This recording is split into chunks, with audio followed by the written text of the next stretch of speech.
We need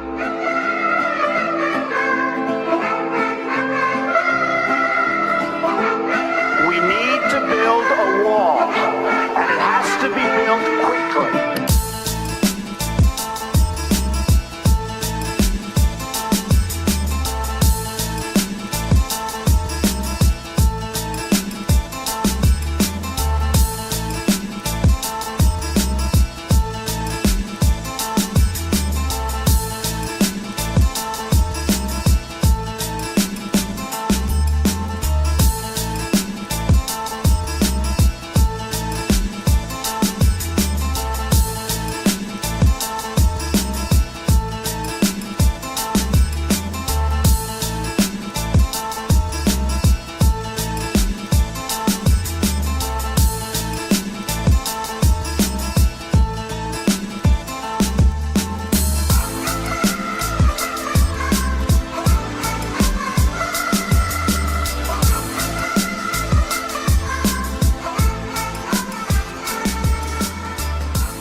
Good morning. It is 9:06 on Super Talk 99.7 WTN. Hey, how are you? I'm Chris Hand.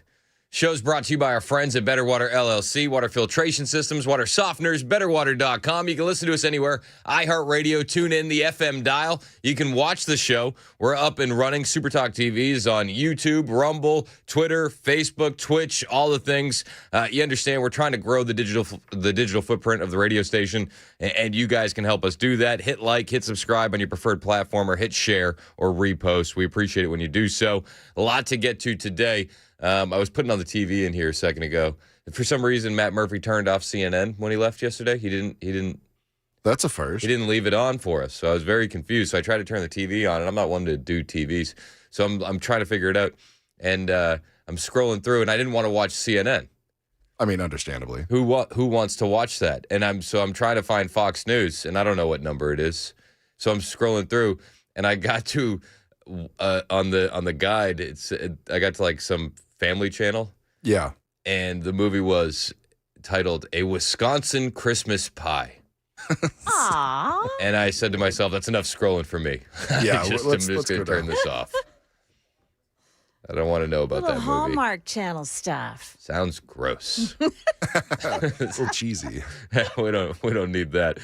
So I did my best, and it wasn't good enough. And that's kind of going to be a theme of the show today. I guarantee it. Find me on social media at Chris Hand on Air. Hit the follow button. I will follow back. I'm across all the platforms.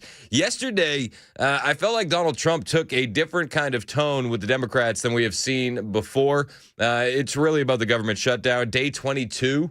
How you doing? We're still really not noticing much of a difference. Although government workers have noticed their paychecks have stopped rolling in, and we're going to see what happens next. The White House has done a little bit of trolling. We like to do a little bit of trolling, and they posted a video with Steve Carell from The Office. Did you see this? It said, "Someone check in on the Democrats' fearless leader," and it's Steve Carell, and it's labeled Chuck Schumer. All I can do right now is put on a brave face and go out there and be their leader. This shutdown hasn't eaten into Donald Trump's support at all. His net approval rating is actually up a point. It's over.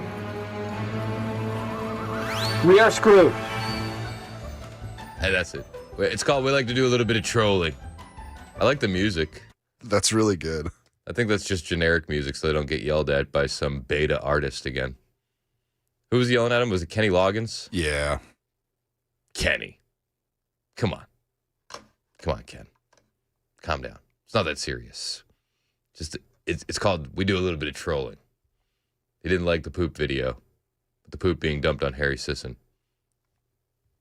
I liked it. I might have reposted it a couple times. That doesn't surprise me at all. What? The level of entertainment is low. If I smile, it's getting a repost. for the most part.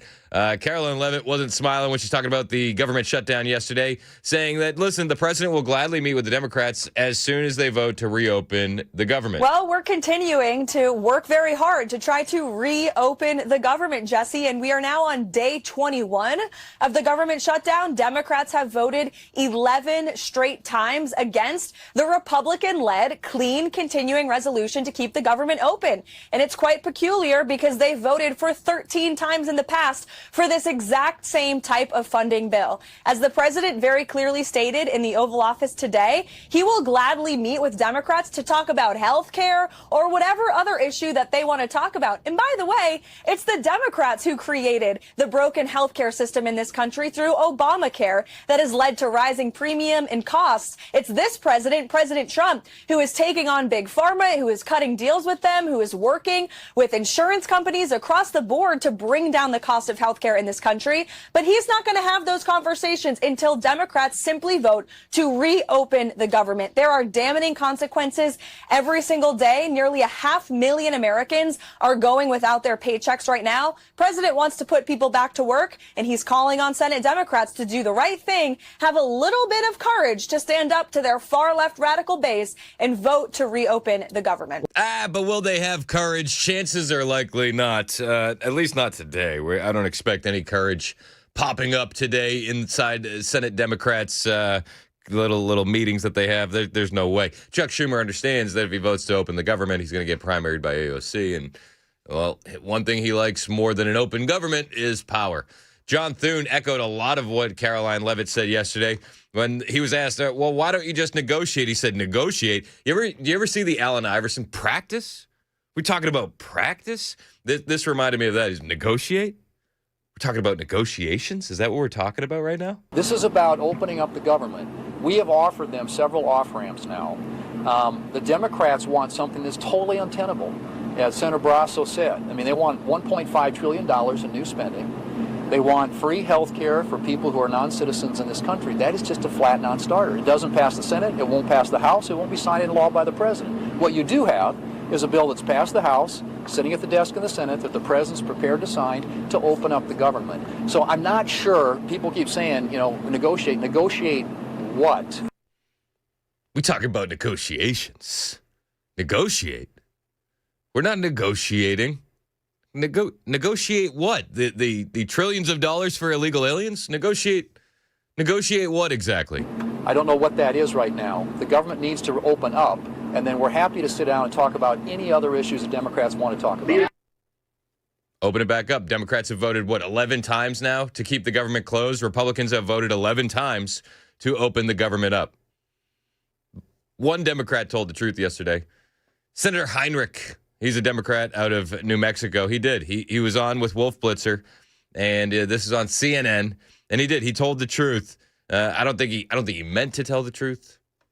I don't think that he went on CNN with any intention to tell the truth. But it slipped out. And Senator Heinrich says he's not going to vote to pay the troops. He's not going to vote to pay TSA agents. He's not going to vote to reopen the government and make sure that women and children who are going to go hungry don't, because, and I quote, it'll give the president more leverage. I wish I was making this up, but this is literally what he said yesterday. Senator Heinrich, a Democrat out of New Mexico with Wolf Blitzer. Some Republicans, Senator, have pushed a bill that would pay government workers who have not been furloughed as part of the government shutdown. Those who have been furloughed would still be without pay. Is this something you would support? I'm not going to pit some of my government employees against other government employees. I think that just gives the president more leverage to really make the situation worse. And I'm not going to vote to pay people because it gives the president more leverage. This is just a defeat Trump by any means. I don't think they're going to win this battle. And we've seen the polling numbers. Granted, I don't exactly always subscribe to polling numbers. And a lot of times I think that the polls are used to shape public narrative as opposed to reflect public opinion and sentiment. But the polling looks like what we've been saying, if you want to put some weight behind it. that most Americans don't blame Trump for this. And his approval rating has only gotten higher. When you look at it compared to his first term with that government shutdown he had to deal with, he was losing points and losing them fast. Now, I think that Donald Trump is paying attention to the poll numbers. He opened up this government shutdown kind of jokey joke. You know, it's been laughing and memes. It's been sombreros. But yesterday, he's in the Rose Garden, and he's there with the Senate Republicans, and his tone with the Democrats took a different turn. And I think it's because he's seen these numbers. And I think it's because he understands it's time to sink your teeth into these Democrats and make them feel the pain. Now, that wasn't the only thing that they talked about at the Rose Garden, but I got all the audio. First things first, he was lighting in the room, and he joked about what used to be on the other side of the wall there on the West Wing, because he's touting his construction projects. This is the president yesterday. This is, as you see over here, the Presidential Walk of Fame. And we had this long wall with half windows because that used to be a swimming pool on the other side of the wall. That was the swimming pool where Jackie would say, "I hear women inside." Are women inside? Quite a famous, I'm not saying anything, this was a part of a movie. Yikes. And the Secret Service said, "No, ma'am, there's no women inside, ma'am. I'm sorry, ma'am, you're going to have to move along. But I hear women inside." "No, ma'am, you'll have to move along, ma'am." So that was the famous swimming pool. Now it's even worse. It's for the media. They covered the pool up. And now it's for the media. And I think we have a small representative group. I don't think they allowed the rest of them. I can't believe it. What happened? They're all on the other side of the wall. Can you believe it? So President Trump is there. He's got Senate Republicans organized. He's cracking them up, as he does. He's the funniest president we've ever had. I don't think that there is another president that could even get close to Trump on the funny scale. There's no way. But he also wanted to give the Senate Republicans their flowers, and he did so for changing the Senate rules so that way they can get some more nominees in. And he also highlighted the big wins that have come out of the Senate with the Senate Republicans so far this term. And whenever he gives somebody their flowers, there's usually an ask on the way, and there was. After your pivotal changes to the Senate rules last month, as a result, this is what you did, the unprecedented obstruction by the Democrats. We've confirmed more than 175 public servants, people that are phenomenal, to key posts, and that's just been over the last couple of weeks. It's an unbelievable thing what you've done, John, all of you together. So working closely with me in House majority, the Republican Senate also gave us the largest working class tax cut in American history. And you passed the Laken Riley Act to throw illegal alien criminals out of our country. You passed the Genius Act and the Take It Down Act with the support of our wonderful First Lady. By the way, she got actual support from the other side. It was bipartisan. I think Rand didn't vote for it again, but I think Rand didn't vote for it again. Fact check true. That's Rand Paul. He's the funniest president we've ever had. Just real quick, the rule changes at a glance, in case you haven't been paying attention or you're not exactly sure what the rule changes were. It's how nominees get reviewed. It used to be one at a time. Now they're able to do it in groups. For the lower level stuff, they'll be confirmed in batches with just 51 votes. The timeline before we would see a single nominee drag on for months, and now it's super fast. They can get a ton of picks greenlit, and it covers, again, it's mid-tier to lower tier. This is going to be top cabinet officials. This is going to be some of the mid-ranking guys, and it's absolutely changed everything. So Trump brought the flowers for the Senate Republicans, saying you guys have gotten a lot of things done. Laken Riley Act was amazing. Big, beautiful bill. The Genius Act. The amount of public servants that you've gotten confirmed since the rule changes. You guys have been crushing.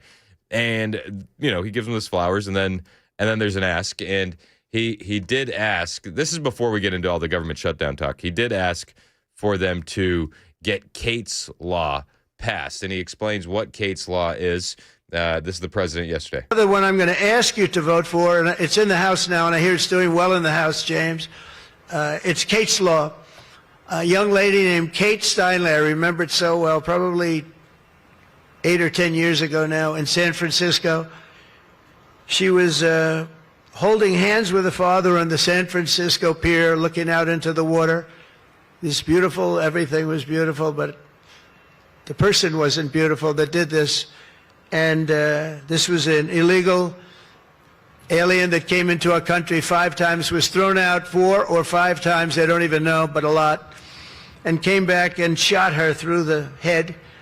And she went down and she looked at her father, Daddy, Daddy, something happened, and she immediately passed away in his arm. And I mean, you can imagine, it was so sad, such a beautiful, beautiful, beautiful person. Father was destroyed, virtually destroyed. And they passed they wanted to pass what they call Kate's Law, and it's now again in Congress, and I hear we're going to get it passed in Congress, and when it gets up to the Senate, I hope you guys can pass it.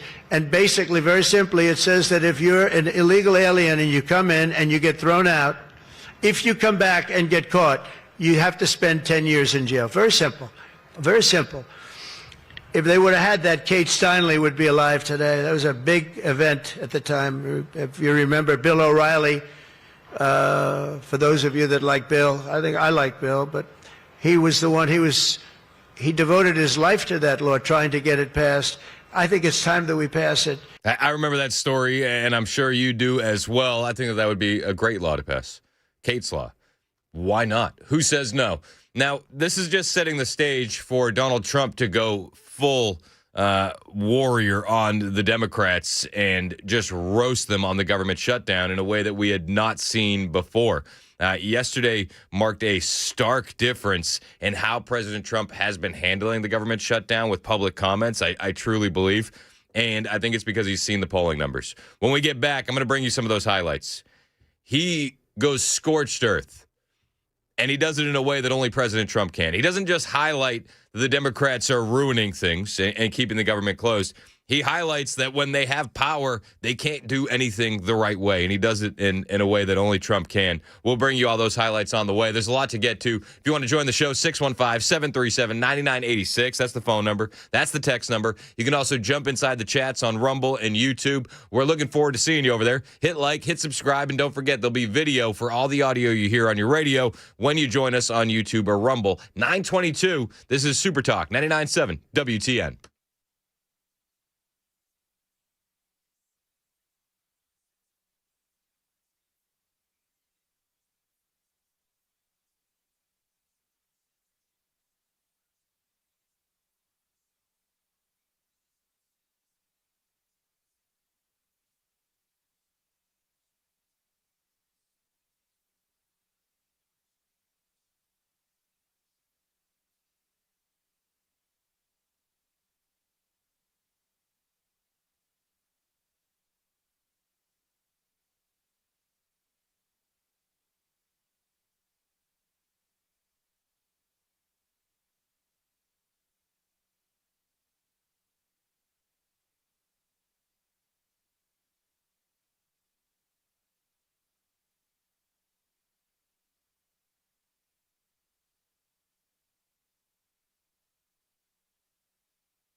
Elon Musk's privately funded tunnel from downtown BNA. The most cutting-edge transit systems in the world. They call it the Music City Loop. We call it the BNA hole. We've submitted a list of questions, and so we're looking forward to the opportunity to get answers. Questions like, how does a tunnel work? Or how can I be the biggest a-hole in the room without even trying? Because clearly, the fiscally responsible thing to do is to keep traffic backed up until every driver becomes an a-hole. The BNA hole. Zero cost to the taxpayers, and that's the real problem for the left. I kind of think that's on brand. Not enough opportunity to play tax collector a-hole. The BNA hole, where progress goes to upset liberals.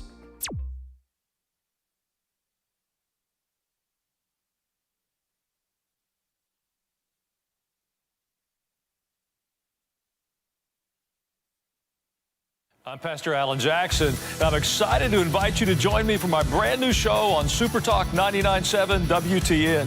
Every Sunday night from 7 to 8, I'll be talking about the week's news and headlines, but through a biblical lens.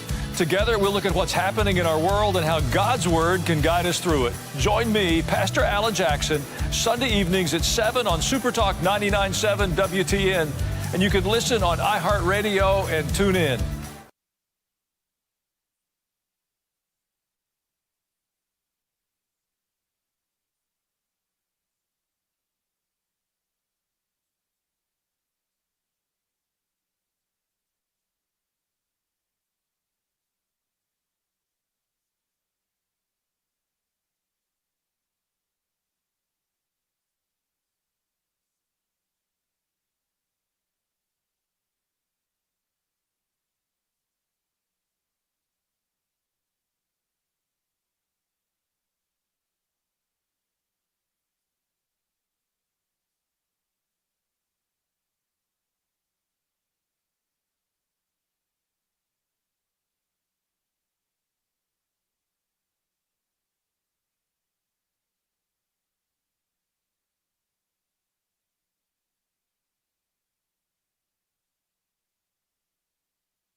The Senate has convened and they will take a vote, but it's not expected to end the shutdown. It's coming up here at 9:30 on Super Talk 99.7 WTN. That's Joan Jones in the newsroom. My name is Chris Hand. Show's brought to you by Better Water LLC, water filtration systems, water softeners, betterwater.com. I was just watching, we got CNN on in here.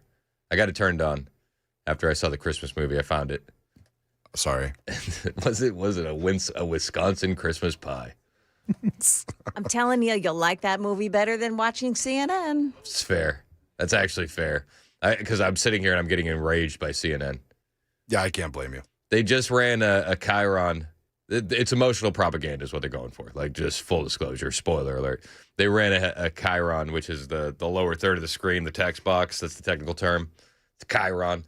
They said federal workers turning to food bank lines in times of need. Oh, because you're doing so poorly right now. I'm like, dude, who's voted to keep the government closed and who's voted to keep the government or open the government back up? That's right. It's going to be 12 times today. Got it. President Trump, I think he understands the score. I noticed that his tone changed a little bit yesterday as he's addressing Senate Republicans at the White House.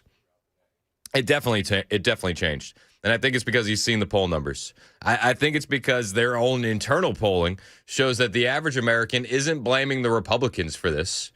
It's looking more and more every day like this is what we said it was, the Schumer shutdown. And President Trump saying yesterday, we will not be extorted by the Democrats. From the beginning, our message has been very simple. We will not be extorted on this crazy plot of theirs.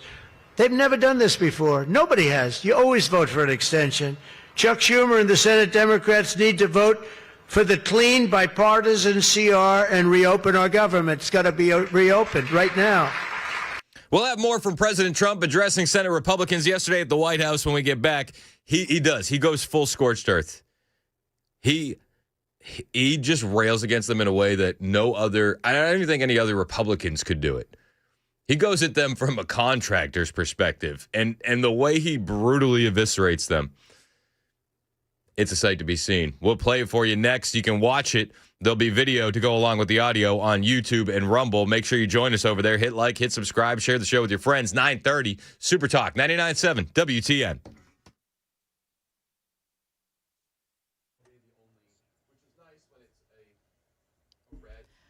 Good morning. I'm Joan Jones with your top stories. It is day 22 of the government shutdown. Still no end in sight. Republican Senator Katie Britt of Alabama saying she won't take a paycheck while others are still not getting paid. Money is running out, and people will go without their SNAP benefits as soon as the end of this month or the very beginning of the next month. Look, these are real things. These are real consequences, and this is what I wish my Democrat colleagues would realize. Senate convened at 9 o'clock this morning. There's no set time, though, for that vote on the clean CR from the Republicans. Meantime, President Trump hosted a luncheon with some Congress members yesterday. On day 21 of the government shutdown, the president inviting Senate Republican leaders to lunch in the Rose Garden. You probably hear the beautiful sound of construction to the back. Telling them all about the construction underway for his new $250 million ballroom. That's music to my ears. I love that sound. Other people don't like it. I love it. The president once said the project wouldn't interfere with the current structure of the White House, but cameras caught bulldozers razing parts of the East Wing. That's ABC's Mary Bruce reporting. A pig that was found wandering down Nonaville Road in Mount Juliet on Monday night has been reunited with its owners. The Wilson County Sheriff's Office gave that pig a space to stay overnight while they searched for the owners. They turned up yesterday to claim it. Wilson County, by the way, offers a livestock log that residents can use to register their animals just in case they wander away, just like that. That is the latest news. We've got traffic next. I'm Joan Jones, WTN News.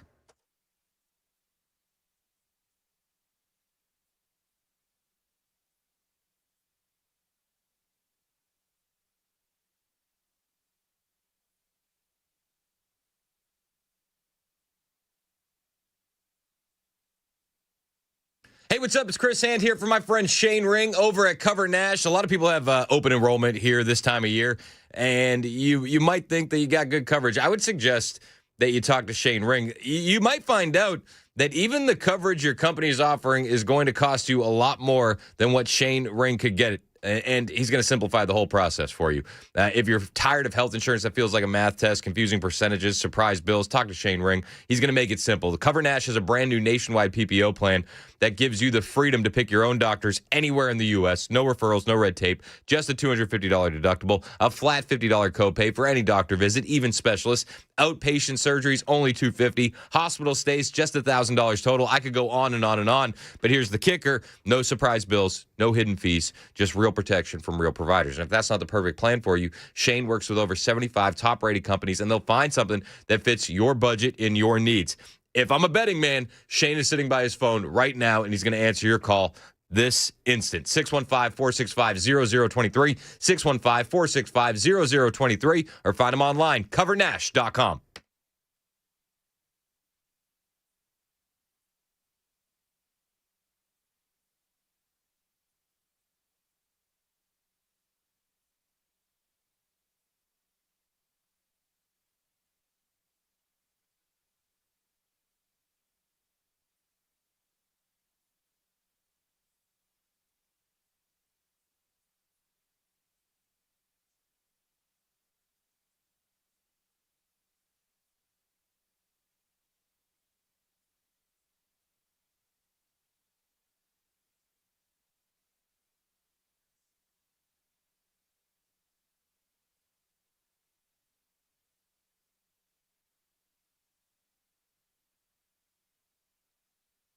Remember last week with the Tylenol stuff?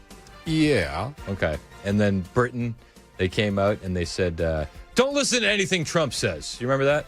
Don't listen. Don't listen to the orange man. Tylenol's totally safe. And then we were like, well, should we listen to Tylenol? Because they said don't take it while pregnant. Yeah, they said Remember that a while ago, didn't they? Yeah. Well, I've come to a new conclusion. We don't need to listen to anything the British government says, which leads me to this headline. First cousin marriage has benefits, says NHS guidance, despite birth defect risk. First cousin marriage is linked to stronger extended family support systems and economic advantages. So it's a strong family. Now, it's important to point out the real reason that they're doing this is because they've been culturally invaded by Muslims. I know. Listen, it's uncomfortable. People don't want to talk about it, but we'll talk about it. Diversity is our strength. Yikes.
From the beginning, our message has been very simple. We will not be extorted on this crazy plot of theirs. They've never done this before. Nobody has. You always vote for an extension. That was President Trump yesterday addressing Senate Republicans. This is outside the West Wing in the new Rose Garden Club. It's Super Talk 99.7 WTN. My name is Chris Hand. The show is brought to you by Better Water LLC. You can listen to us anywhere. iHeart, TuneIn, the FM dial. You can watch the show on Super Talk TV. And I think you're going to want to watch the next clip with us. You'll have video for all the audio you hear on YouTube and Rumble. But the video paints a much clearer picture of how annoyed, how perturbed, if you will, the president is that we are now, yesterday, day 21, today, day 22 of the government shutdown, saying we will not be extorted. We're not playing these stupid games. And I love the energy that he's bringing. From the beginning, our message has been very simple. We will not be extorted on this crazy plot of theirs. They've never done this before. Nobody has. You always vote for an extension. Chuck Schumer and the Senate Democrats need to vote for the clean, bipartisan CR and reopen our government. It's got to be reopened right now. We're not doing that. They are the obstructionists. And the reason they're doing it is because we're doing so well. We're doing well all over the world. We're doing well with the close to $20 trillion that I just told you about. It will be that number. But even if you take it down to over 17, that's a guarantee. We're doing well with everything. Doing well with everything except, the Democrats keep holding everything up. I mean, you think about what President Trump has been able to do in this country in the first 10 months of his presidency. Unbelievable, unprecedented. Just through sheer willpower of one man. Imagine if we had everybody pulling in the same direction. Imagine what we could unlock as far as the potential of this country goes, but we don't have that. No, we have one side who's just screaming orange man bad and protesting in the streets about no kings. And it's like, yeah, we agree. So there's that. Senate Democrats, they don't want to reopen the government. They know that it would be a politically unviable move for them. It would ruin their chances in the midterms. They would have to face primary challengers. That's where this all comes from. But Trump yesterday, he honestly sinks his teeth into the Democrats unlike before.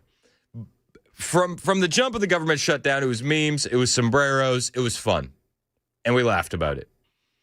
But you're noticing President Trump getting a little bit more irritated, and I think that this next clip highlights that fully. And for a while, it's been like the grown-ups in the room, but now it's getting more like that Tucker Carlson clip during the campaign. Dad's home and he's pissed. And in this next clip, he doesn't just go after the Democrats for shutting down the government and getting in the way of progress. He goes at them for not knowing how to run the government on their own. And he highlights a couple different points about Pete Buttigieg and what they're cleaning up as a result of the Biden presidency. And he attacks it from a contractor's point of view. And it's like, golly, you guys can't even execute a deal. How do we expect you to execute anything at the federal level? This is a brutal takedown. Brutal. President Trump yesterday. We've already seen the impacts of the dangerous game that they're playing. Democrats are causing delays in our air traffic control system. So important. We wouldn't have had, this Pete Buttigieg, he spent billions of dollars on fixing the air traffic control that used copper wire going into glass wire. Any union electrician here or any non-union electrician would say you can't hook copper into glass. It doesn't work. They spent billions of dollars. They turned on the system, and it was stone cold blank. We're getting a brand new system. We have bids out now. We have 3 great companies bidding, and I want one bid. Sean Duffy's doing terrifically. I want one bid. I want just bid, and they're responsible for everything. Not where they had like 1,000 contractors. Every contractor, they're all running around. In the end, if one of them does a bad job, we want to be able to blame somebody, and it's going to be one of the very big companies because there's a lot of interest in it. So the air traffic control system is going to be rebuilt. Over 1 million federal workers right now, as you know, are going unpaid. That's the Democrats' fault. And children, tourists unable to visit the museums in Washington, D.C., that we now have beautiful, safe streets, but we don't have the museums open. We should probably just open them. But we are doing things that nobody's ever done, nobody's ever seen. So all of this and the pain that the Democrats have caused during this reckless and completely unnecessary affair, and you could call it the Schumer shutdown or the Democrat shutdown, you can call it whatever you want. And It's just a brutal takedown on so many levels. In a minute and 40 seconds, he highlights that the Democrats are standing in the way for reopening the government. He highlights that the Democrats couldn't run the government even when they had the opportunity to. And it's like, he's like, guys, this is basic stuff. Is there any union electrician or non-union electrician here? Let me ask you something. Can you put copper into glass?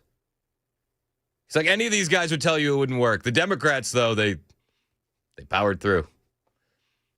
Said, we're rebuilding it because they screwed it up. I just want one bid.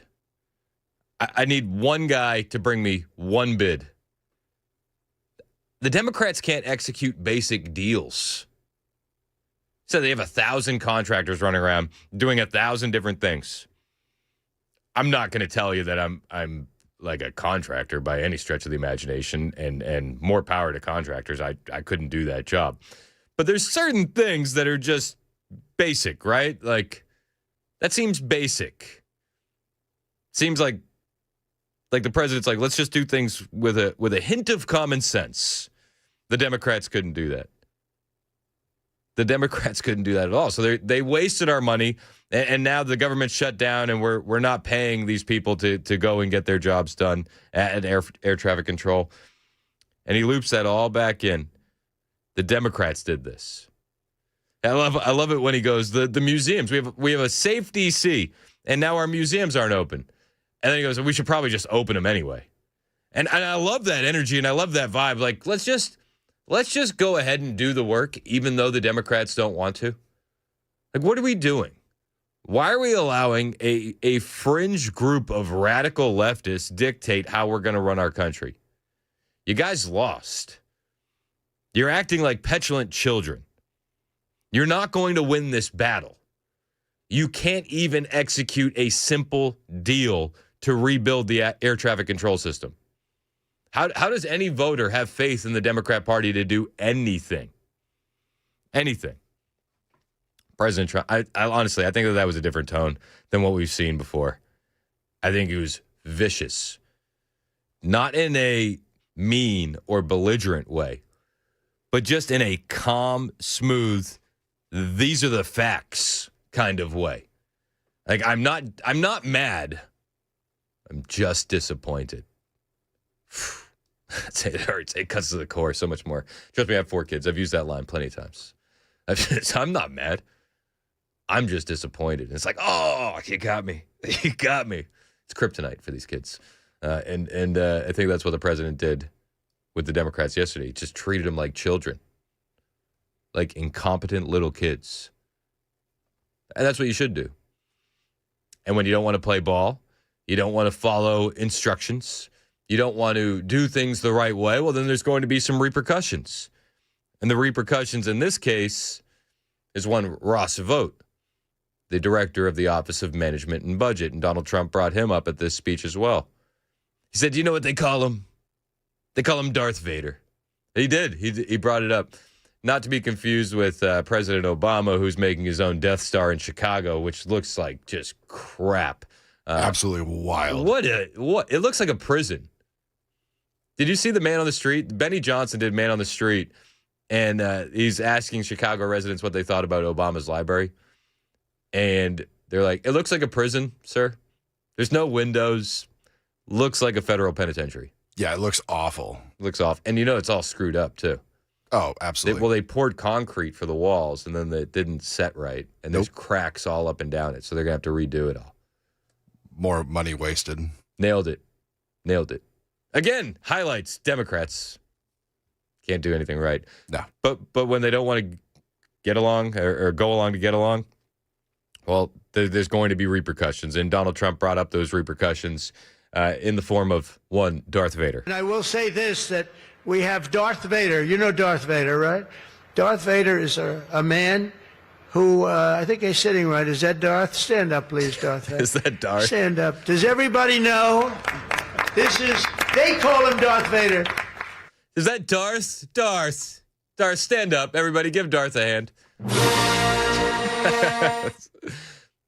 Full disclosure, the rebels were the bad guys in Star Wars. No. Yep. No. You think about the amount of private contractors who were just trying to get a paycheck for their family on that Death Star. They built plenty of rebel bases, too. They were playing both sides. You're telling me that they were funding both sides of that war? Oh, easily.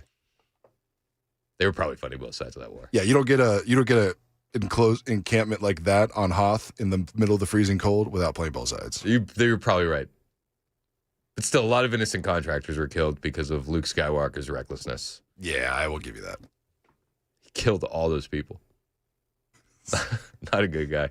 They were promoting genocide. I will say that. Anyway, Darth, will you stand up, Darth, and take a bow for the crowd?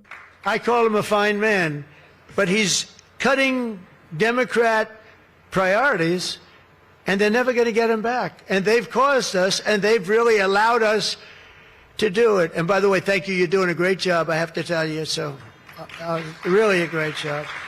Because many of the things that they're cutting, like the New York project, $20 billion we're cutting it, they're not going to get it back. I mean, they're not going to get a lot of things back. They may not get it back. Maybe we'll talk to them about it. Hello, base department? I love how he gives him a bridge back, right? You notice that? While he's talking a bunch of you-know-what, they're not getting it back. Maybe they will. Maybe we will give it back to them. I love it, though. He's so harsh with his tongue, but then he does. He gives them an opportunity to come back. Like, yes, there is negotiating that can still be done. Like, we can still talk about these things. Listen, I think it's as smooth as you can get. Be harsh, be cold, be calculated, but then give him an opportunity to come back. New York project, $20 billion we're cutting it. They're not going to get it back. I mean, they're not going to get a lot of things back. They may not get it back. Maybe we'll talk to them about it. But they're losing all the things that they wanted. But many of the things that they wanted are things that we don't want. The things that are just so bad for our country. And we're cutting those things out. I mean, what you're seeing in real time is the Democrats cutting off their nose to spite their face. And they're not getting it back. Maybe they will. Maybe they will. I thought that was smooth. I really do. Maybe you've heard of him, Darth Vader, Lord of the Sith. He's going to cut all of these projects, and you're not getting them back. Maybe you will. The art of the deal. The art of the deal in real time. I'm a huge fan. I'm a huge fan of the message that President Trump delivered yesterday. I thought he did it in a way that few other leaders that we have ever seen on this stage could do. He is ice cold, and I love it. Today I'm calling on every Senate Democrat to stop the madness, to let our country get back. In the greatest moment in the history of our country in terms of wealth, in terms of job creation, and in terms of investment coming in, these guys go on strike. It's really a shame. So I'm asking them to be smart. It's not working. They're getting killed in the polls. The public understands what they're doing. They're doing the wrong thing. He highlighted the polls. I'm telling you, Trump is looking at the numbers. He's looking at his own internal numbers as well. And he's making a calculated decision to go scorched earth against the Democrats. And I think we saw that on full display yesterday. Darth, are you here? Stand up. Lord of the Sith, everyone. They say he's a bad guy. I say he's not. I say he's a good guy. It's those rebels that we need to stamp out. I think this was a very calculated move by the president yesterday. He did so many things in a short speech, giving the Republicans, the Senate Republicans, their flowers, bringing them an ask when it came to the bill that he wants to get passed. Then he goes scorched earth on the Democrats, highlights the wins, highlights their absolute just mishandling of everything they've touched. Everything these Democrats touch turns to crap. He highlights that. And then after he's done going scorched earth, he gives them an opportunity to come back in and negotiate. Art of the deal, baby. Only one guy could do it. President Donald J. Trump. We got more from him. He also spoke in the Oval Office yesterday. We'll bring you some of those highlights as well. Inside the Oval Office, he went pretty hard on Chuck Schumer. Said he's mentally gone. Mentally gone. You'll say, oh my gosh, the Democrats, oh my gosh. How could he say that? As they'll be on CNN saying that he's mentally declining. Have you seen that too? The Democrats are saying that President Trump is clearly in a state of mental decline. What? Clearly. He's clearly. Jasmine Crockett's running around saying he clearly had a stroke a couple weeks ago. You sure about that? That's what they say. That's what they say. We'll bring you all the highlights on the way. 9:52. This is Super Talk 99.7 WTN.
Defying dire predictions, a new report out says that President Trump's policies are working. Also, what led to the firing of 2 Mount Juliet city employees? That and more at 10 o'clock on Super Talk 99.7 WTN. That's Joan Jones in the newsroom. My name is Chris Hand. Show's brought to you by Better Water LLC, water filtration systems, water softeners, betterwater.com. I've been reading the text. I have never received pushback like this on any topic before. Oh, what kind of pushback are you getting now? People are very upset with me. Very upset? Very upset. Oh, no. What'd you say? Well, I said the Death Star had a lot of private contractors that had families that they needed to get home to. Yeah. And 6442 said the Death Star was built with forced labor camps, and it did blow up a planet. It's allegedly in the lore behind the movies that they blow up multiple planets. I'm just saying. They were after genocide. You may not be back in the right camp here. I'm just letting you know. I got another text that said, "Sir, Anakin sliced and diced a bunch of children, sir." It's working! It's working! So there's that. Sorry, we're talking Star Wars. I had to get my one other Star Wars hockey out there. There's that. Just got to get it there. 1012 agree with me, though. He said, "Did you really just go full Clerks on the audience?" I said, "I did." And he said, "Nicely done, sir. Randall's take on the Rebels is spot on." It's me and this one guy, 1012 versus everybody. Versus the world. That's so funny. Listen, those contractors did nothing wrong. It was the people around them. They were trying to put food on the table. It's just a job. It's just a job. Give them a break. Give him a break.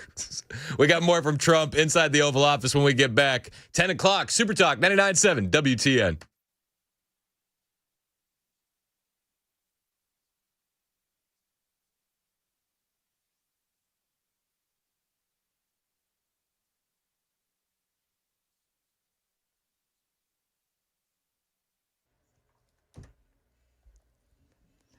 Good morning. I'm Joan Jones with your top stories. The Senate takes another shot at voting to reopen the government today, but NBC's Ryan Noble says it really doesn't look good. The government shutdown enters day 22, with President Trump showing no sign that he's in search of a deal. Hosting Senate Republicans at the White House, Trump encouraging them not to back down, suggesting he would consider meeting with Democratic leaders only after the shutdown ends. I will only meet if they let the country open. They have to let the country open. A message received on Capitol Hill. At some point, the Democrats are going to have to say yes for an answer. Republicans saying pass a short-term spending bill first, while Democrats are demanding a deal on health care now. And just one note, there was a Democrat senator that stayed at the podium to talk all night long about what he calls the danger of President Trump. A U.S. Marshal and an illegal alien with a criminal record were both shot and wounded during a traffic stop in Los Angeles yesterday. DHS officials say agents used a standard pit maneuver to detain the suspect who had escaped custody in the past. They say this time, when the man rammed a federal vehicle trying to evade arrest, officers opened fire, hitting him in the elbow. A bullet ricocheting into the hand of the U.S. Marshal. Both men were hospitalized. The suspect, a TikToker known as Richard LA18, is an influencer known for capturing video of ICE operations in L.A., even recognized by the city of L.A. for his contributions to the community. ABC's Matt Rivers. The Financial Times is reporting on a new Treasury analysis that finds the Trump administration is on track to narrow the nation's deficit. The analysis says that Trump's mix of spending cuts and tariff revenue has improved the fiscal outlook. Compare that to what Yahoo Finance had to say just 6 months ago when it said that Trump's policies would increase deficits more than $3 trillion. In Mount Juliet, 2 city employees have been fired amid an investigation launched by the Tennessee Bureau of Investigation. News 2's Bob Mueller. Mount Juliet confirmed they fired 2 employees in the city's IT department. That includes their IT director. The TBI confirms they're investigating at the request of the area district attorney. Now, this is an ongoing investigation. So far, the city has had no comment. Also in Mount Juliet, a license plate reader alerted on a stolen car overnight. There were 3 teenagers inside when that Hyundai Elantra that was reported stolen on October 15th pulled in. Police caught up with them, and the teens were parked outside the Academy Sports on Pleasant Grove Road. Now, inside the car with those teens, gun ammunition that they had just stolen from the store. Two of the teens were linked to another stolen car that turned up in Mount Juliet. Those teens are two 15-year-olds and an 18-year-old, all from Nashville. That is the latest news. Weather is next. I'm Joan Jones, WTN News.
It's 10:07 on Super Talk 99.7 WTN. My name is Chris Hand. Show's brought to you by our friends at Better Water LLC. Water filtration systems, water softeners. You get those at betterwater.com. You can listen to the show anywhere. iHeart, TuneIn, the FM dial. You can watch us. Super Talk TV is up and running on YouTube and Rumble and Facebook and Twitter and Twitch. Hit like, hit subscribe, hit share. Yesterday, the most racist president of all time held a Diwali celebration inside the Oval Office, and I'm thinking the same thing you are. What a bigot. It's an honor to be a first-generation Indian American whose parents lawfully immigrated to this country, and under your leadership, so many more millions of Americans are living that dream. And to celebrate it here in the Oval Office on Diwali, which you said, rightfully so, is a triumph of good over evil. It's just an incredible honor. It's incredibly humbling. Indian Americans around the world and Indians around the world are thrilled that you are such a profound leader in sharing this diversity with the world, and we can't thank you enough, and happy Diwali. Well, thank you. Happy Diwali. I'll be honest with you. Didn't know much about Diwali. I know. I am not a Hindi. Diwali is a Hindu festival held from October to November, and it is associated with Lakshmi, the goddess of prosperity. Marks the beginning of the fiscal year in India. I don't play those kind of games. I'm a Christian. And, hey, teach their own. I would tell anyone that celebrates Diwali the same thing I would tell anybody that celebrates Ramadan, anything I would tell somebody that would celebrate a Jewish holiday. There's one way to heaven, and if you want to get to the Father, you got to go through the Son. That's just me. To each their own. You got to make your own decisions. But the most racist, evil president of all time, the orange bigot, Orange Hitler, held a Diwali celebration in the White House. He took the opportunity to tout the successes of the administration as well. Gasoline prices are way down. Grocery prices are way down. Energy prices are way down. Mortgage rates are down. We have a real stiff at the Federal Reserve. I can't help that. But he's going to be leaving soon. And inflation has been defeated. But even though his rates are too high, the economy has been amazing. Even though rates are too high, even though we have that stiff Jerome too late Powell, things are going good. It's hard to argue with the president. Have you seen the gas price stuff? And I know you'll get text. People be like, I still paid this much. The gas prices are down across the country, below $3 as a national average. That is a big deal. President Trump is doing that, unlocking American energy. Huge fan. But he continues down the road. And he goes after Hakeem, and he goes after Schumer, and he brings up the government shutdown, which we are now in day 22, if you're keeping score at home. I'd love to meet with them. I just want them to open up the country first. You know, the country is so hot right now, and they've never voted against, continuation. They've never voted against. They've never done that. They're doing this because they have Trump derangement syndrome. But I would love to meet. I would like to meet with both of them, but I set one little caveat. I will only meet if they let the country open. They have to let the country open. The people want to go back to work. They want to be served. They need the services of some people. And a lot of people need the money, the payroll. So I'll do it as soon as they open up the country. I'd like to meet. As soon as they open the country, we can talk about anything you want to talk about. It's just a clean spending bill. It's just a continuation. It's just to kick the can down the road. And I think that's probably what infuriates me the most about all this is that we're going to, at a certain point, I do believe the Democrats are going to bend their knee. I do believe that they're going to fold. And then we're going to have the exact same thing right before Thanksgiving. It's going to be the exact same topic of conversation. It's going to be just as annoying. And then we'll get a pork-loaded bill of some sort. It's also tiresome. It feels like it's Groundhog's Day at a certain point. But he says the Democrats, they don't want to negotiate right now. And he highlights how the Democrats lost. They lost on they're negotiating with the big, beautiful bill. They lost that negotiation. He said they're losing this negotiation as well. This was Trump yesterday during the Diwali celebration inside the Oval Office. To be clear, you won't meet with them until the government's open. The government has to be open, yeah. The government has to be. You know how long it would take for them to do that? Just say, okay, government's open, that's it. There is nothing. How long They're do you not think this could negotiating. go? What they're doing is saying they lost the negotiation, and when we got the great big beautiful deal done, they lost that negotiation. Now they're saying, well, we want to get some of the things we lost. But the problem is the things they lost are very bad for our country. We don't want to have people come over from all over the world, from prisons and all, and have them have their health care paid for. We want to take care of people that are American citizens and all. So they want $1.5 trillion of money to be wasted and jeopardize the health care of other people. We're not going to do that. So I would love to meet with them. We want the country open first. Nothing to negotiate until the country's back open. And they'll say, "Oh, the illegal aliens aren't getting health care." It's like, who do you think you're fooling? We were paying attention. I understand your base wasn't during the Biden years, but we were. We saw the illegal aliens cutting our veterans in line at the VA. We saw the newscasts of Governor Newsom in California having free health care for illegal aliens. We've seen it time and time and time again. We've seen it in little towns. The town of Charleroi, Pennsylvania is like on the verge of collapse. We talked about this back during the Biden years. They had a huge influx of Haitian migrants. You know, they're eating the cats, they're eating the dogs, Haitian migrants. And they've since lost a lot of those Haitian migrants. And the town is in free fall because they had given all these jobs to Haitian migrants. And the factories are now going to be closing down. So you're going to have Haitians that were working because they stole jobs from citizens still looming about. Everything's in free fall in this town. And there's so many other little towns across America like that. The Democrats, They want free stuff for these illegal aliens. We don't want to do it. We don't. We're not negotiating that. They also want to get them citizenship. I mean, that's been a big part of all of this. Not something that we're going to do. I want the deportation numbers to be ramped up a bit personally. But when you look at what the president's been able to do, almost 2 million self-deportations, 480,000 arrests, 500 and change thousand deportations. I'm going to be patient.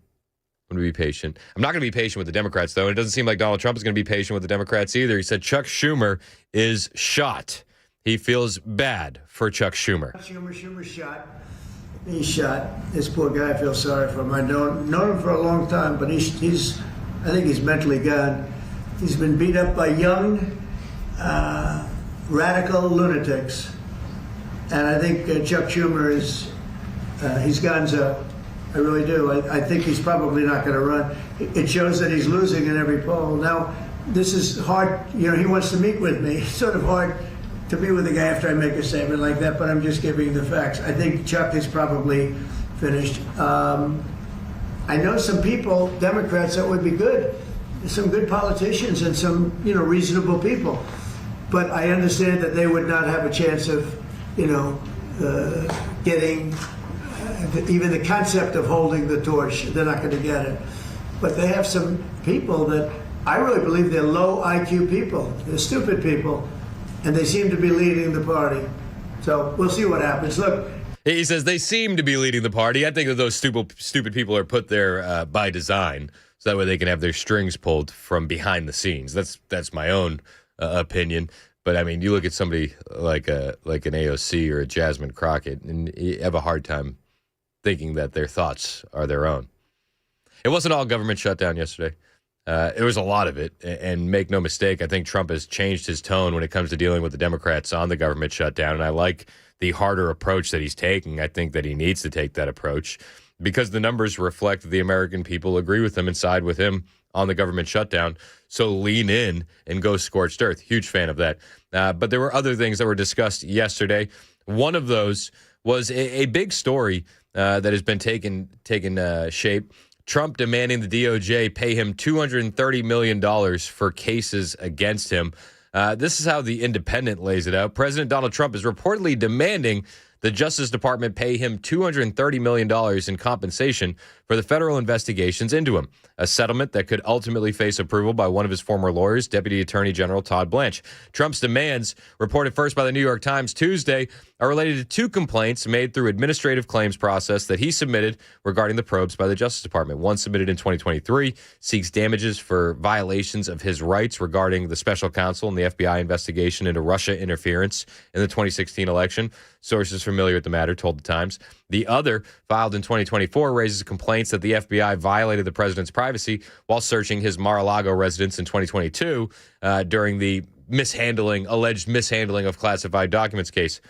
They say it's possible the settlement's approval could land in front of a key Justice Department official whom Trump has known for years before joining the administration. Blanche defended Trump in his New York criminal trial in which he was found guilty of falsifying business records. He also defended Trump in his federal classified documents case and election interference case. Trump was asked about this yesterday, and he said he was asked, are you going to take this money in regards to these investigations? I think the way the question was framed was, are you asking the federal government to pay you compensation for all the investigations into you? And I'd be honest with you. I think he's deserved some compensation. I think the way that the Justice Department was weaponized against him was not a good look. And anybody that has that done to them should probably have some sort of compensation. It's probably not a good look for the president to do it at this time, but this is how the question was posed in the Oval Office during the Diwali celebration yesterday. Are you asking the Justice Department to look into the federal investigations into you and look for compensation, and how much are you asking for? Who's asking for what? Are you asking the Justice Department to pay you compensation for your federal investigations into you? Are you asking them to pay compensation, and how much? Into me? I don't get any compensation. I do it for nothing. I gave up my salary. Into me? No, it's going to be the Justice Department. Are you asking them to pay you compensation for the federal investigations that happened to you? And how much are you asking well, for? I guess they probably owe me a lot of money for that. I'll probably, yeah, that's true. That's very interesting. No, I get no salary. I gave up my salary. It's a good salary. Not as much as these guys make, but that's okay. It's a lot of money. And I don't, as you know, I didn't take it in the first 4 years. I'm not taking it in these 4 years either.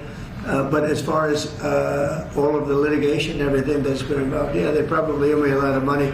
But if I get money from our country, I'll do something nice with it, like give it to charity or give it to the White House where we restore the White House. And we're doing a great job in the White House. As you know, the ballroom is under construction. It's going to be, they've been trying to get it for 150 years. And it's really, I think it's going to be fantastic. But So, I mean, he says, listen, I'm not really talking about it. He goes, I don't take any salary, which is an underreported fact about President Trump. I mean, I know that you guys know that in this audience, that he doesn't take a dime of his salary. He donates it.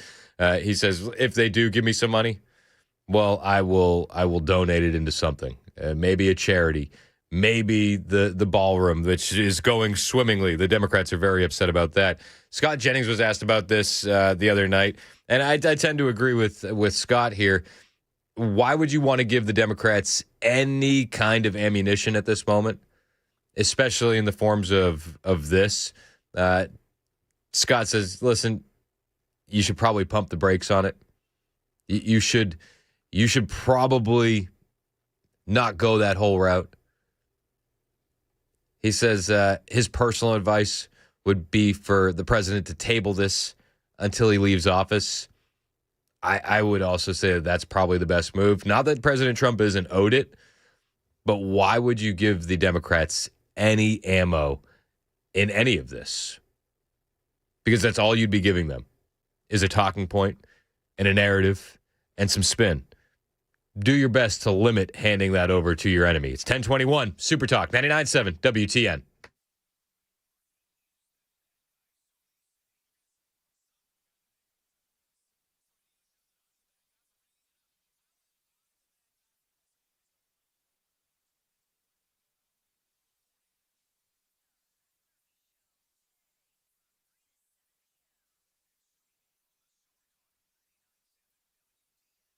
Hey, what's up? It's Chris Hand here from my friend Dan over at Cabinet Makeovers, and I got some brand new pull-out cabinets installed in my house.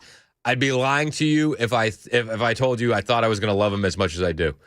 I mean, when we talk to these guys, they're like, listen, these are going to change your life, these pull-out cabinets. You're not going to be digging in the back of your cabinets anymore for pots and pans. It's going to make everything easier on the kids. And I was like, okay, cool. My wife was all in from the jump, but I'm a bit of a harder sell. So I said, okay, yeah. I like the idea. Let's do it. Especially once the wife is all in. They're like, let's do it. But I'll tell you what, after getting these cabinets installed in my house, I love them way more than I ever thought I could. First of all, family-owned company, Cabinet Makeovers, 45 years in the game. Everything they do is Tennessee-made. Every cabinet that they installed, every pull-out, every drawer, all wood construction, full extension, soft-close glides. The craftsmanship is top-notch. And with the soft-close glides, like the kids, even if they try, nothing's getting slammed. It's unbelievable. It really is special what they do. What makes the company special, though, has nothing to do with the cabinets. Dan, the owner, came to my house to install the cabinets, and he let it turn into a homeschool lesson for the kids. They're all turning the screwdrivers. They're talking to Mr. Dan about what the process is. And Mr. Dan even spent some time talking to the kids about Jesus. That's a huge win for me. And I love working with companies like this and people like Dan. And if you feel the same way and you need to make that investment in your kitchen, go with Cabinet Makeovers. These guys are the best. They don't stop at kitchens. They do custom closets, pantries, cabinetry for every room in your house, and they do it all with the same Tennessee pride and biblical values that guide their business. So do what I did. Call Cabinet Makeovers today, 615-331-7010, 615-331-7010, or see pictures and videos of their work online right now, cabinetmakeoverstn.com.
1026, Super Talk 99.7 WTN. Hey, how are you? It's Chris Hand. Show's brought to you by Better Water LLC. Better get your water filters, betterwater.com. Joan Jones back in the newsroom. Headlines on the way in less than 5 minutes. Joan always crushes it in the headlines department. We're grateful to have her. We're grateful to have Ken Weaver. We got RJ's producing today, filling in, training. Mason's in the back somewhere doing Mason things. And we got a growing team here over at Super Talk, and we're grateful for all these guys. You can join the show any way you want. 615-737-9986. 615-737-9986. I invited a caller to join, or a texter to join the show. 8625. He texted me. He said, Chris, in my time listening to you, these are 3 facts that I've come up with concerning you. You ready for this? He said, you are a certified biatch. You are a D-rider. And you are a Christian fascist. And for the record, if you invite me, I'll say it to your face, frat boy. So I said, call in. We could have a good conversation. So we're waiting, 8625. You will have all the time in your world to lay out your points, and I'm looking forward to the conversation. I hope, and I wish that you would call in. I think it'd be a fun convo. 615-737-9986. You go to the front of the line. People that disagree with us, they go to the front of the line. That's what we do here. So I'll be waiting for your call. I would love to talk to you. I feel like it would go something similar to what we saw last night on Piers Morgan. You had a guy by the name of Harry Sisson. Maybe you remember him from the Trump wearing a crown poop video. He dropped all the poop on Harry Sisson. Harry Sisson last night was on Piers Morgan, and he's flanked by a bunch of lefties, and then also Isabel Brown was on. She's conservative, and Jack Posobiec was on. And Harry Sisson said, I dare you to name one high-ranking Democrat who compared Trump to Hitler. And he quickly was eviscerated. By the way, I'd be happy to answer the question about whether or not a high-ranking Democrat has used this rhetoric. Who is Kamala Harris? I know. I want you to answer all the questions. I want you to answer all the questions for you. Who is Kamala Harris? Wait. Answer all the questions I just gave you. And can you name me when Kamala Harris said that Donald Trump is Hitler? When did Kamala Harris? Great. Was Kamala Harris last year a high-ranking Democrat when she was? When did Kamala Harris call Donald Trump Hitler? October of 2024. Kamala Harris said on the campaign trail, Donald Trump vowed to be a dictator on day one. His former chief of staff said he wanted generals like Hitler's. Donald Trump openly admires dictators, including Adolf Hitler. Last October, that was said on the campaign trail from the Democrat. So Kamala Harris said this during the campaign, during the closing days of the campaign. It was her final campaign pitch. Is that high enough ranking for you? You guys you supported her for president. They have nothing. These leftists have nothing. Name one high-ranking Democrat official who compared Trump to Hitler. And you mean Kamala Harris? Also, when you get these texts, you get people that'll call you a fascist, call Trump a dictator. Whose presidential candidate was on the election stage and didn't receive one vote? Oh, that was the Democrats. Which party effectively cooed their nominee after a botched debate performance? That would be the Democrats. Which party silences their political opponents either via lawfare or tech censorship? Oh, that's right. That would be the Democrats. When people throw around the word fascist and things of that nature, I don't think they understand what it means. And they'll send mean texts and do all that, but I'm happy. I'm happy to have a longer conversation with anyone that disagrees. 615-737-9986. I've invited liberals on this show quite often, and I'm always open to a good conversation. I actually want to learn things, believe it or not. I don't think that I know everything, and I do think that we could learn a thing or two from a leftist. Oftentimes, it's not what to do, it's what not to do, but I still think that we can learn from each other. 1030, Super Talk, 99.7 WTN.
Hey, what's up? It's Chris Hand here, and I got to tell you about my friends over at the Glock Store. Can you believe it's almost the end of October already? The holidays sneaking up faster than we want them to.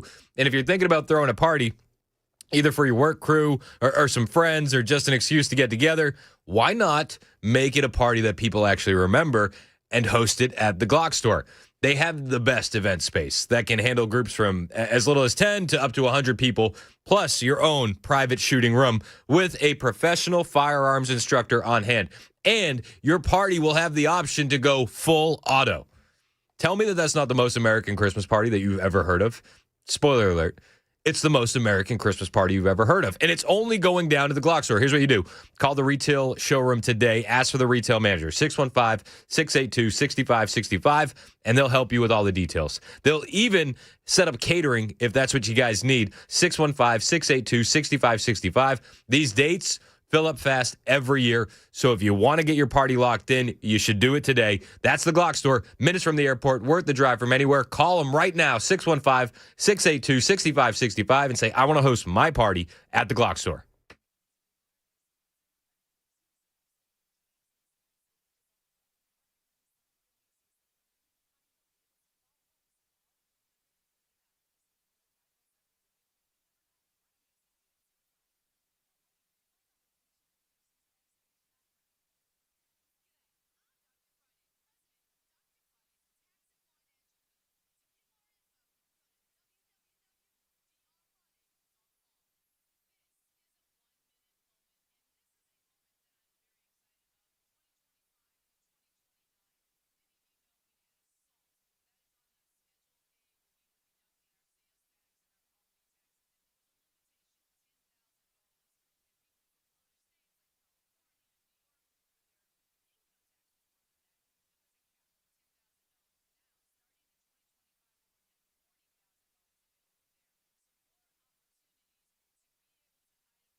It's 10:36 on Super Talk 99.7 WTN. Hey, how are you? It's Chris Hand. Show's brought to you by Better Water LLC. Water filtration systems, water softeners, betterwater.com. I've had so many mean liberals texting in. They're just doing drive-bys with saying mean things. It hurts my feelings. Makes me a sad radio host. Maybe you need to cancel them, brother Chris. I want them to just call in. You know how many I've texted saying, please call in? Yeah. Every single one. And you're up for it. Do you know how many have taken me up on my offer? Zero. And even like this one guy who was calling me a Christian fascist, I was like, man, call in. Like, we don't even have to, like, I'm not even trying to like scream at you or argue with you. Let's just talk. Let's have a conversation. Liberals, I don't want liberals to be afraid to call into the show. Like, I'm not here to just roast people and be an a-hole. Like, that's not my style. I think we had a 19-year-old kid calling the other day after the No Kings protest. I thought he was misguided, but I wasn't gonna go scorched earth on the kid. Right. I want to win people over. I still think that all these people that text in mean things are redeemable. I do, and I think that you just need to open your eyes a little bit, and I'm here to guide you along and have a convo. And I'm also here to learn new things. And I'm not going to sit here and act like I know everything, because I just don't. And that would be a lie if I said it. So if you can change my mind, I'm open to it. I'm 100% open to it. Liberals, 615-737-9986. Ruben is on the line, though. He's got a question. What's up, Ruben? Hey, how you doing, Chris? Good morning. Good, man. How are you? I'm doing great. I just got a quick question, and it may sound silly, but my question is this. All of us go to work every day, and if we don't show up to work, what happens? We get replaced. Yep. My question is, why can't we just replace the Democrats, get rid of them? Not get rid of the party, get rid of the ones that don't want to show up, don't want to do their job, don't even want to talk, want to act like children. Replace them. Yeah, I mean, I'm with you. It would take the left replacing them. We're not going to be able to. We can't just fire them. I mean, that's not how it works. I think they're shooting themselves in their own foot. That's okay. Don't interrupt your enemies while they're making a mistake. They're worried. They're already worried about being fired. That's why Chuck Schumer has dug his heels in so hard on the Schumer shutdown. He knows that AOC is nipping at his heels, coming for him for a primary. They all know that. Every single one of them, and every single Democrat is nervous about losing their job one way or another. The Democrats that have come across the aisle, I think they're nervous because they're in more purplish areas, and they don't want to lose it to the conservatives and the independents. And then other Democrats that are in solid blue areas, they don't want to lose it to a far more leftist or radical option, which the base would vote for. I mean, we're seeing that nonstop. President Trump was talking about it yesterday with Zohran Mamdani. The fact that we're seeing that in New York is crazy. But this is what we're seeing everywhere with these leftists. They go so far every single time. But Trump talked about Zohran Mamdani yesterday inside the Oval Office. He said, looks like we're going to have a communist mayor of New York. It certainly does. This is the president yesterday. Poll shows that if Curtis Sliwa dropped out of the New York mayoral race, then Andrew Cuomo would only trail Mamdani by 4 points. Would you call Curtis Sliwa to drop out of the race so that can happen? Well, I looked at the polls, and looks like we're going to have a communist as the mayor of New York. It'll be very interesting. But here's the good news. He's got to go through the White House. Everything goes through the White House. At least this White House it does. And we'll have to see what happens. But if he dropped out, he's not going to win. And not looking too good for Cuomo either. But maybe, I don't know, if he dropped out, maybe Cuomo would have a little bit of a chance, but not much. No, not much at all. It looks like we're going to have a communist mayor of New York City. The New York mayor race is crazy. You have a communist in Zohran Mamdani, who have you seen him change up his accent for different crowds? It's bananas. You have Cuomo, who killed all those people in the nursing homes, allegedly, and gets handsy with his female staff because he's Italian, allegedly. And then you have Curtis Sliwa, who wears his beret and looks kind of silly, but I truly believe he actually loves New York. And the one guy out of the three that I think actually loves New York has no chance of being elected. It's bananas. 615-737-9986 if you want to join the show. Let's go to John. You're up first. What's up, John? How are you? Hey, Chris. How you doing? You know, when it looked like Trump was going to lose that election to Biden, a person I grew up with said, fascism is dying. And when you really look at it, guys, if you look at it, fascism says the ideology that emphasizes a strong centralized government ruled by a dictator and places the nation or race above the individual. That's exactly the opposite of what the Trump administration is trying to do. They talk about giving power back to states. Yep. And including everybody, giving power. It's the opposite to me of fascism. And by the same token, you mentioned about Mondani in New York a little while ago. I say we give him the rope and let him hang himself because they're gonna take care of themselves there, I believe. Yeah, I know. My fear, though, is that New York City ends up looking like Detroit here in 15 years. I mean, you could probably make the argument that New York City is already looking like Detroit, but I don't know. I don't want to. Yes, sir. I don't want to give up on one of the biggest cities in the country. You know. True. Yeah, and you don't, but that's a beautiful city. I love to visit it when I had the opportunity to. But it's gone so far downhill. But sometimes you have to hit rock bottom maybe to come back up to the top. Yeah, I hear you, and I'm with you too. Like we visited New York. What was it? My daughter was probably 2.5. My oldest. So this is like 9 years ago now. We did New York City. We had a great weekend, and it was a lot of fun. And I'll be honest with you, we've talked about like, do we go back? And my daughter's really into acting and theater and stuff, and it's like maybe we take her to a Broadway show. And then me and my wife look at each other and we like come to our senses. We're like, no, we don't want to go there at all. Like, it sounds awful. Why would we want to go there? Why? And it just doesn't have the sense that it's going to be safe. And it doesn't seem like a place where we want to be. And that's changed drastically in less than a decade. Bananas. Let's go to Glenda online too. Glenda, how are you? I'm wonderful, Chris. How are you? I'm good. Thank you for calling in. I appreciate you. So I have a solution for the people affected by the Schumer shutdown. Okay, tell me. So I would say that when there is a shutdown and all these people are basically at home and they're not working, they're not drawing a paycheck, that the homeowners, the mortgage companies, say the Congress gives them a law where whatever their payments are per month, that those are furloughed as well or suspended until the shutdown is over. And then once the shutdown is over and these people start drawing their paychecks again, because you know as well as I do, these people are going to get paid, whether they're working or not, for the federal government.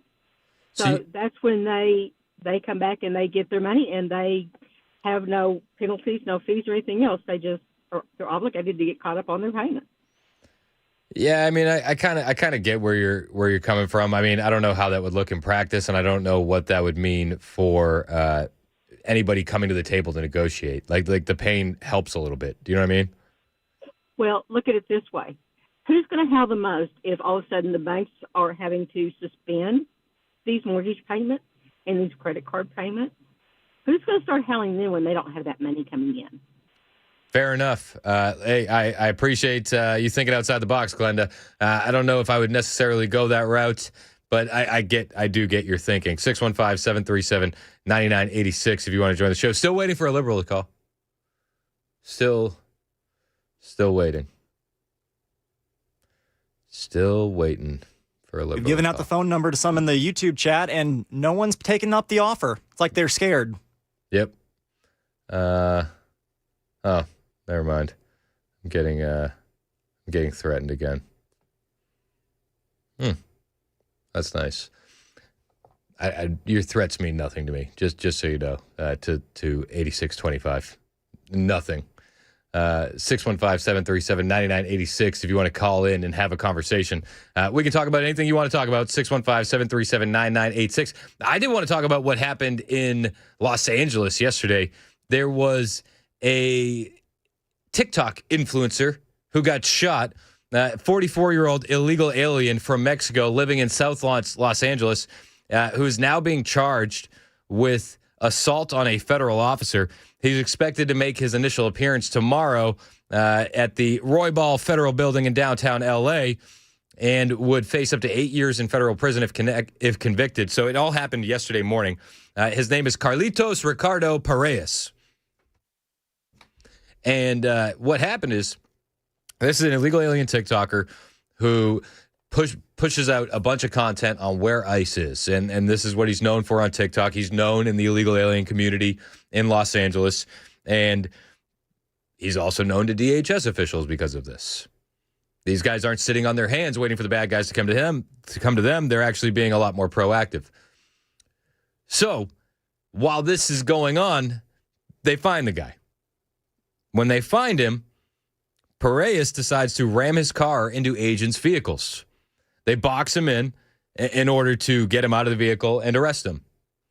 Then Piraeus, who had previously avoided being captured by immigration authorities, refuses to comply with agents, escalates what could have been a simple arrest into shots being fired. He rammed his Toyota Camry into the law enforcement vehicles in front and behind him, spun the tires, spewing smoke into the air, and then as the agents are worrying for their safety, they open fire. They had to. I'm sorry, a car is a deadly weapon. Piraeus was wounded, and a deputy U.S. Marshal was hit with a ricocheted bullet, was also wounded. Fortunately, both the deputy marshal and Piraeus are expected to recover, and that's good. I don't want anybody to die. And Piraeus was arrested. Good. He should be. He's presumed innocent until proven guilty. There's video of this entire incident. And I have a pretty good feeling that he's going to be found guilty.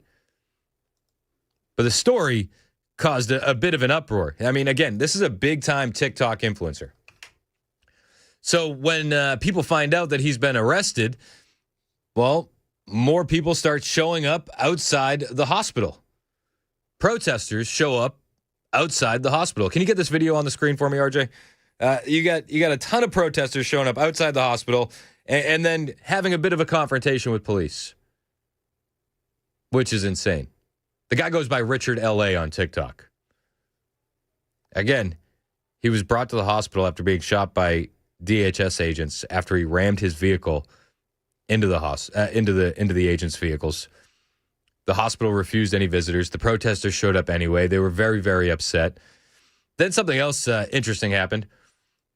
ICE vehicles that were outside the hospital got towed away.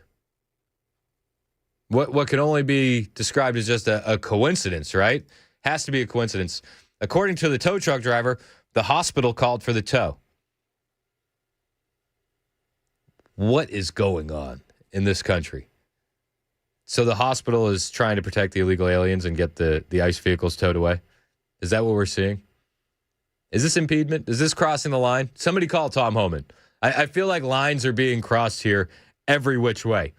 In Portland, lines are being crossed in a different way, and Nick Sorter is down on the ground, and he's making the case that Portland police are being exposed for being deeply entrenched with Antifa and shielding the terrorist organization's members from federal agents. We'll bring you that audio when we get back. Nick Sorter, pray for his safety on the ground in Portland because the reporting that he's doing is unbelievable, and it's absolutely going to land a target on his back. We'll talk about Nick when we return. It's 10:50, Super Talk 99.7 WTN.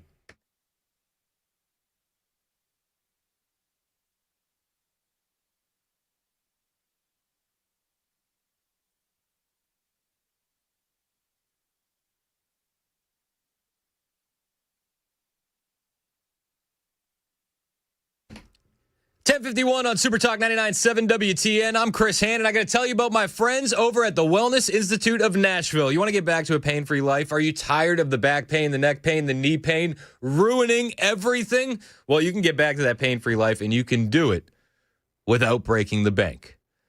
It's called the Big Daddy Trump Special. It's only from the Wellness Institute of Nashville, and Dr. Mitchell and Dr. Ashley are going to get you back up and running for only $12. You heard me right. $12 is going to land you your first exam, x-rays if needed, a full diagnosis, and your first treatment. And it's not going to break the bank. Dr. Mitchell, Dr. Ashley, they're not going to give up on you. No matter what you're dealing with, back pain, neck pain, sciatica, numbness, bulging discs, they'll treat it all with non-surgical spinal decompression, robot lasers, and anti-gravity machines. What you won't find is surgery, painful injections, or opioids. Not a fan of either of those things. What I am a fan of is the way they do it at the Wellness Institute of Nashville. So grab your MRI and get ready to finally understand your condition and fix it. 615-246-5009. 615-246-5009. Or find them online, painisbad.com.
President Trump and former Dallas Mavericks owner Mark Cuban have made no secret of their dislike for each other, but now there seems to be a potential thawing in the billionaire's icy relationship, and it might mean lower drug costs. We'll tell you about it at 11 on Super Talk 99.7 WTN. Did he realize that there was money to be made in a Trump economy?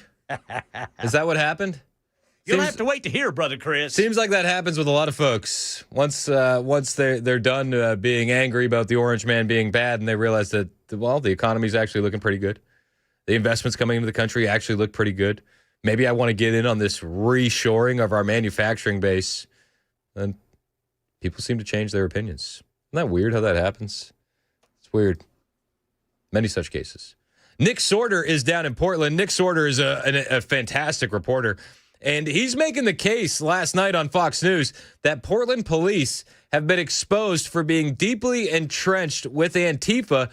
And he's making the case that Antifa is being shielded by members of the Portland Police Department. Nick Sorter breaking it all down last night on the Ingram Angle. The independent journalist who watched this all unfold, Nick Sorter. Nick, that's wild. Like, how long were those fanatics, Antifa, whatever they were, hiding behind the police, and any clue as to why nothing was done? Laura, they were standing there for several minutes. I mean, I was in shock and awe. I mean, if you listen to that video, you can hear my voice. I'm like, wow, they are actually doing this. They are going to seek cover behind Portland police officers. And I was standing 3 times as far away from this unfolding situation as those cops were, and I saw everything that was going on. So the notion that they had no idea, the several of them that were standing there had no idea what was going on is just BS. And that's why you saw that federal agent who had finally had enough go out there and say, what are you doing? Why are you running cover for these people that are literally trying to blind us on the rooftop? They've had enough. And I mean, the DHS agents out here, Laura, they've had to put up with Antifa going after them for the longest time. But now they're not just up against Antifa, they're up against Antifa and the Portland Police Department, which are running cover for these leftist thugs. It's wild. Running cover for these leftist thugs. They're not just up against Antifa, the federal agents. They're up against the Portland police as well. We're watching your video from last night. Unbelievable scene. Is that some type of, what is that in the air? Some type of... It's tear gas. Dispersant, tear gas, what is it?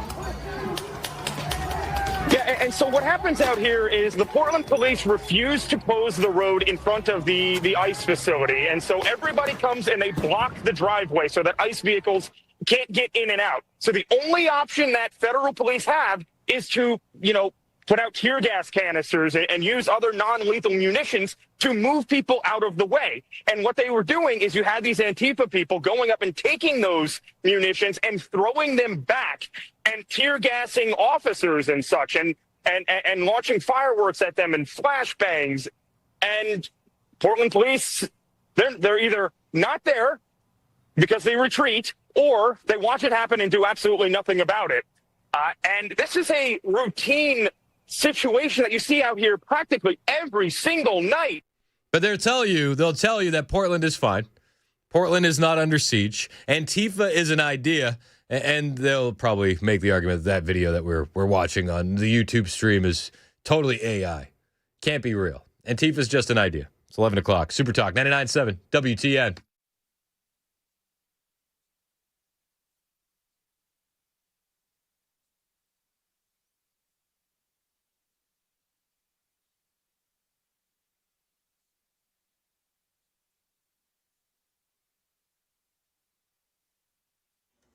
I'm Ken Weaver with your top stories. Got the full forecast coming up in 5 minutes, and concerns are rising that Amazon, the country's second largest private employer, is planning one of the biggest workplace transformations in modern history. The so-called godfather of artificial intelligence, Jeffrey Henting, sounding the alarm. If I worked in a call center, I'd be terrified. If I was someone like a legal assistant, a paralegal, they're not going to be needed for very long. For mundane intellectual labor, AI is just going to replace everybody. So this comes after the New York Times, citing leaked documents, reports Amazon expects sales to double by 2033.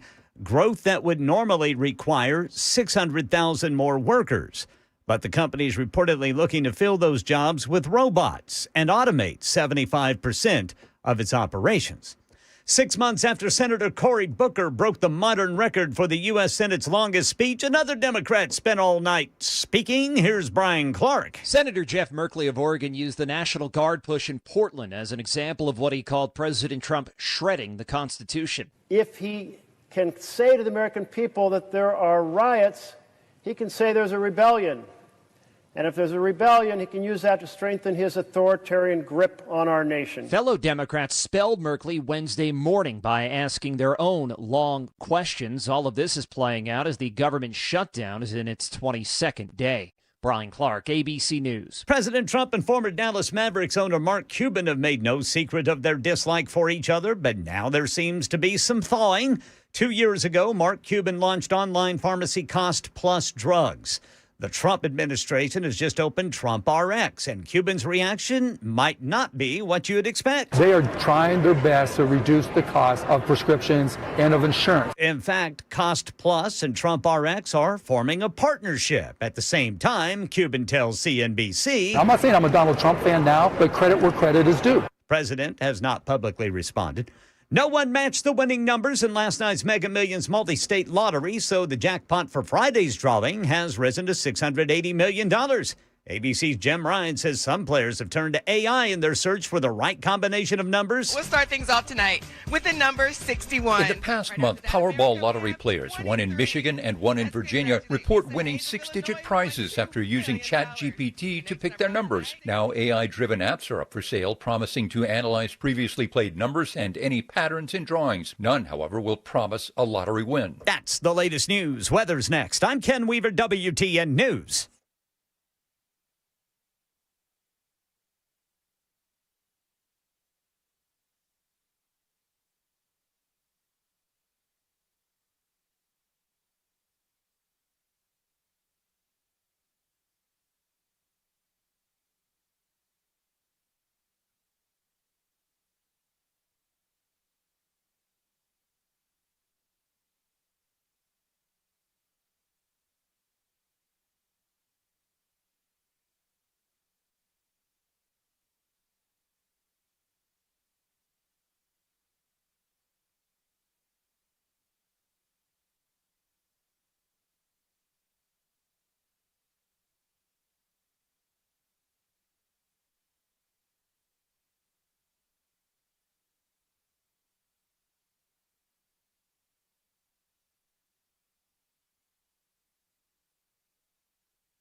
It's 11:06 on Super Talk 99.7 WTN. My name is Chris Hand. The show is brought to you by Better Water LLC, water filtration systems, water softeners. You get those at betterwater.com. You can listen to us anywhere, iHeart, TuneIn, the FM dial. You can watch us, Super Talk TV, up and running on YouTube and Rumble. Hit like, hit subscribe, share the show with your friends. Why would you want to watch a radio show on your TV, on YouTube or Rumble? We have video for all the audio that you hear on your radio. It's just an added element. I definitely think it adds something, being able to see people squirm and their facial expressions, and that it adds another layer to what you're hearing on your radio. And I think we've been doing a good job on the YouTube stream and on the Rumble stream. So join us over there if you haven't yet. And then it's also a great way to catch up on anything you missed. If you missed a little bit of my program because you had a work meeting, or you missed Murphy because you had to get to a kid's soccer practice early or something like that, it lives there forever. So you can always go back and watch it later on in the night. I've had people at our events tell us that they have sworn off mainstream media news and they're exclusively on Super Talk TV now. God bless you. That's the way to go. I got a story here that's pretty wild. Do you remember the Lewistown, Maine shooting? Unhinged lunatic with a gun. There was like a big manhunt for him for a while. Quite a few people were shot. Well, this is a crazy story. It ties into the illegal immigration, and it ties into woke politics and woke policy. Former governor and candidate for Maine's second congressional district, Paul LePage, is joining victims of the Lewiston, Maine shooting to call out a non-governmental organization for allegedly diverting donations that were meant for the victims of that shooting to politically connected organizations, including those aiding migrants in the state. So let's zoom out a little bit and let's read between the lines. The accusation is that money was raised for shooting victims and is now being given to illegal aliens. Huh. That's weird. After the Lewiston mass shooting in 2023, the deadliest in Maine's history, millions were raised for victims and their loved ones through Maine Community Foundation, MCF. According to LePage and the victims, almost $2 million of the funds raised never made it to the shooting victims. Instead, those funds went to local organizations with no direct connection to the shooting or to the victims. Oh, that's an interesting wrinkle. It says, Ann and I were pleased to help raise over $474,000 for victims of their families. This is Paul LePage. We raised over $474,000 for victims and their families involved in the shooting. We were overwhelmed at the time by the outpouring of support for people in my hometown. Now I'm incredibly concerned the money intended for these victims and their families may have been diverted elsewhere, said Paul LePage. Again, this is a former governor and candidate for Maine's second congressional district, calling out the bovine scatology. I'd be willing to bet this happens a lot more than anybody wants to admit. I'd be willing to bet that if we dug around, we'd find a lot of this at a lot of these NGOs. That's just my opinion. I don't have the means to do that research, but I guarantee you if somebody did, we'd find a lot about this. But Paul LePage continues, it's about broken trust. Victims, families, Mainers believed every dollar would help victims heal. Instead, we're finding out funds were diverted with little transparency. I continue to stand with victims and families who are suffering from this shooting. LePage said that of the 29 organizations that received the diverted donations, some provide aid and services for newly arrived migrants. So while you thought you may have been donating, this ruins it for me. You think you're donating to a charity for shooting victims, but what you're really doing is you're getting your town's newest Haitian a cell phone. What? This ruins donating to stuff for me. Unless I know the organization personally, I'm going to have a hard time trusting. I have a hard time trusting anyway. Of the 29 organizations that received the diverted donations, some provided aid and services for newly arrived migrants, including AK Collaborative, Empowered Immigrant Women Unite, New Mainers Public Health Initiative, Somali Bantu Community Association, and United Youth Empowerment Services. He said, I'm torn between gratitude for the support, then angered when I was facing a $93,000 outstanding hospital bill that was denied by insurance. Jennifer Zanka, who was shot in her arm during the Lewistown shooting, said in a statement, when I found out that MCF distributed twice as much to each nonprofit than I received as someone with substantial injuries, this opened my eyes to the inequities. So this woman got shot. People raised money for people who were shot. She was left with a $93,000 hospital bill. Yet $2 million in donations were diverted to groups like Somali Bantu Community Association. You know, if I'm donating money to a shooting victim, what I really want my money to go to is Somalians, actually. This is bananas. This story's it could only happen in Maine. Only Maine. Their governor is a mess. The governor still wants boys in the girls' locker room. This is the same state that over last summer we found out they had hired an illegal alien to work at Old Orchard Beach's police department. They're migrant first. Make no mistake about it. Up there in Maine, they live in that ivory tower in New England, and they think that the country's problems won't affect them. Yet here we are. It's what a crazy story. So this poor girl gets shot in the arm, has a $93,000 hospital bill that won't be covered. It was denied by insurance, and the money that's raised is now going to the Somali Bantu Association. Destiny Johnson, who was present during the shooting, said Mainers who donated never knew part of the fund wasn't going directly to victims and survivors. It feels like a betrayal. Some of the families still haven't financially recovered, and yet donated money was given out to other people. I don't know how you can donate to some of these charities without doing like a full, thorough background check at this point. Could you imagine? You've been shot. You have outstanding hospital bills. You're in financial ruin. And you find out that what you owe is $93K. Right? Which is, I mean, listen, that's nothing to blink at. That is a lot of money to owe. You owe $93K, but then you find out that $2 million of the money raised to help you was diverted to groups like the Somali Bantu Association. Empowered Immigrant Women Unite. And New Mainers Public Health Initiative. Fun fact, the New Mainers, those aren't people that decided to move to Maine for a job. Those are what the Biden administration described as newcomers. Those are the people that are there to replace the old Mainers. Insane. It feels like a betrayal. I feel like that's an understatement. I feel like that is a gross understatement. Kelsey Hathaway, whose brother Max was killed in the shooting, said, it feels like our tragedy was just used to take advantage of people and their willingness to help the families in their time of need. You think? I wonder if a story like this will open the eyes of people in Maine, or if they're too far gone. Are you so lost that you won't be able to see the forest through the trees here and realize the Democrat Party is putting you last? What else do you need to wake these people up? It is the biggest mass shooting in Maine's history. All these victims, all these hospital bills, broken families, torn apart lives, financial ruin. $2 million is going to New Maine.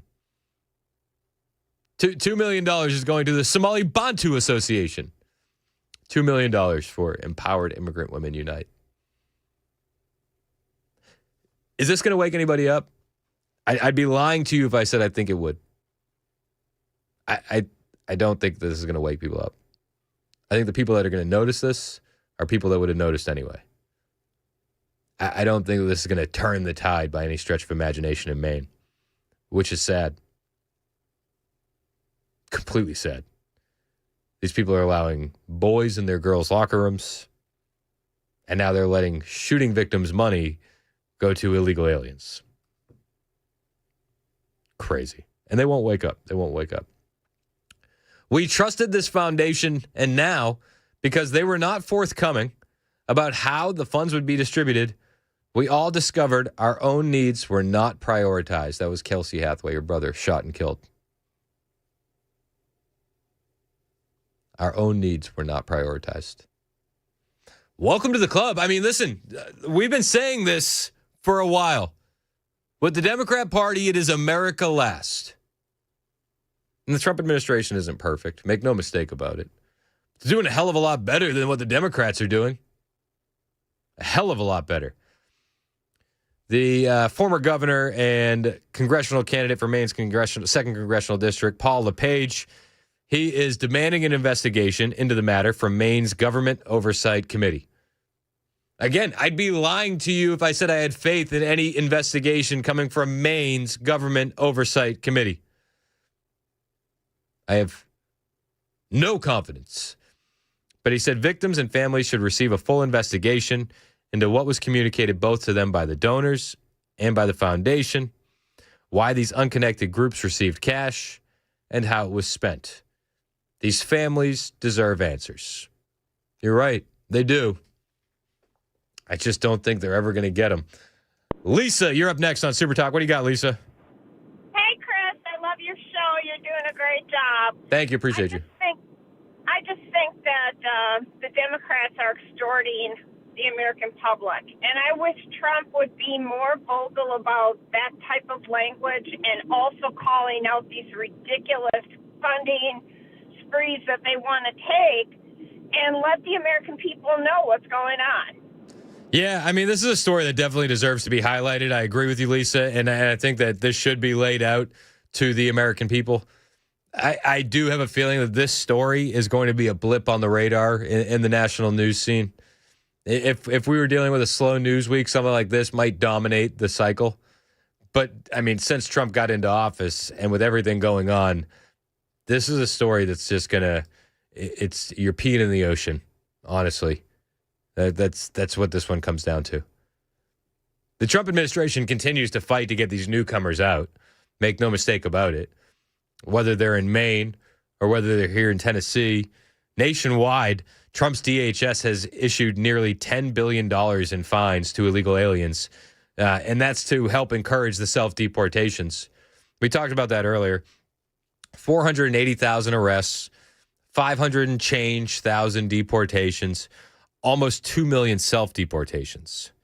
While we can argue and hem and haw about the first couple of numbers I laid out, the latter, the almost 2 million self-deportations, is a big deal. And it's probably a bit higher. I don't know how you calculate or tabulate any of that.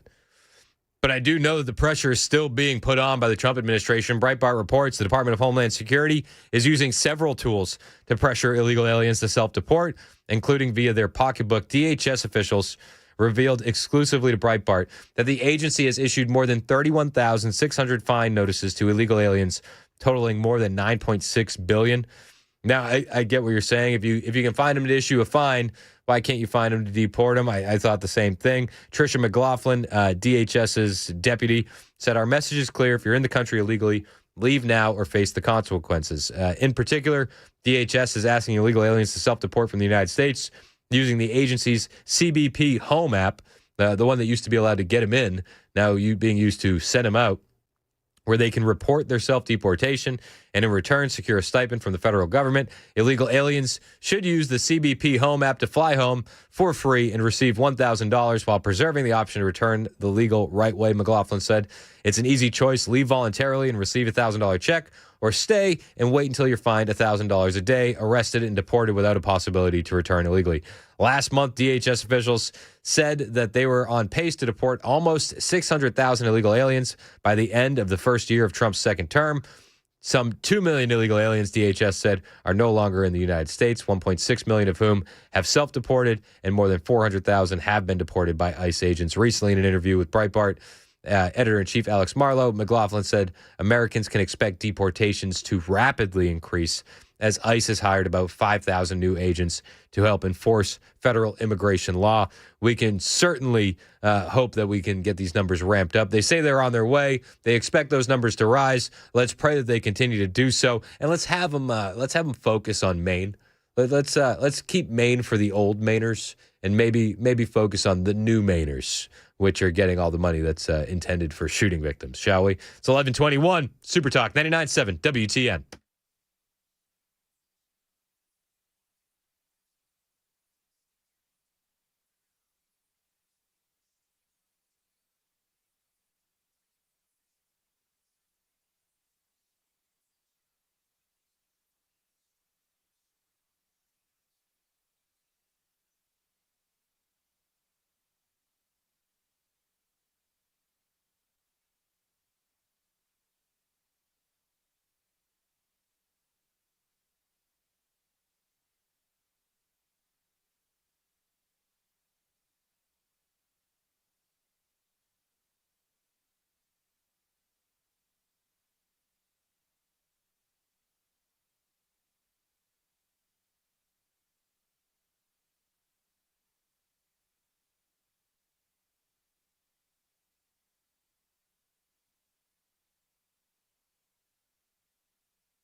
Well, a construction worker in downtown Nashville is charged with taking pictures of women inside a bathroom. We'll tell you where and who this is at 11:30 on Super Talk 99.7 WTN. That's Ken Weaver in the newsroom. Headlines are on the way.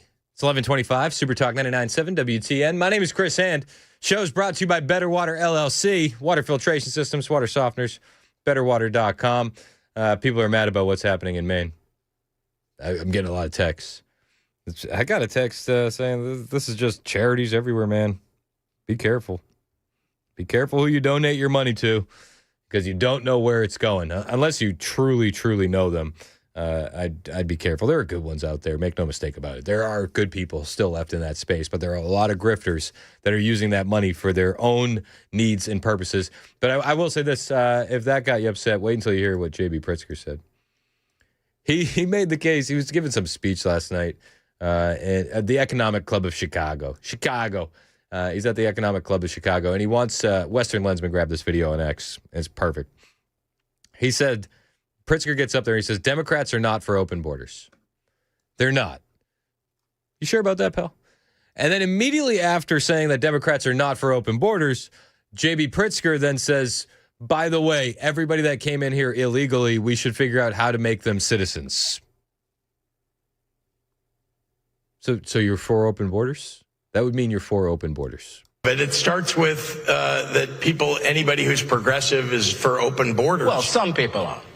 Well, I'll tell you that Democrats are not for open border. I mean, we had a real problem, and we needed to do something about the border. But now we need to do something about the people who work for you and work for other people who are here and law-abiding, doing the right thing, and they want to be good Americans. They want a path towards staying in this country, whether we call it citizenship or just legal residency.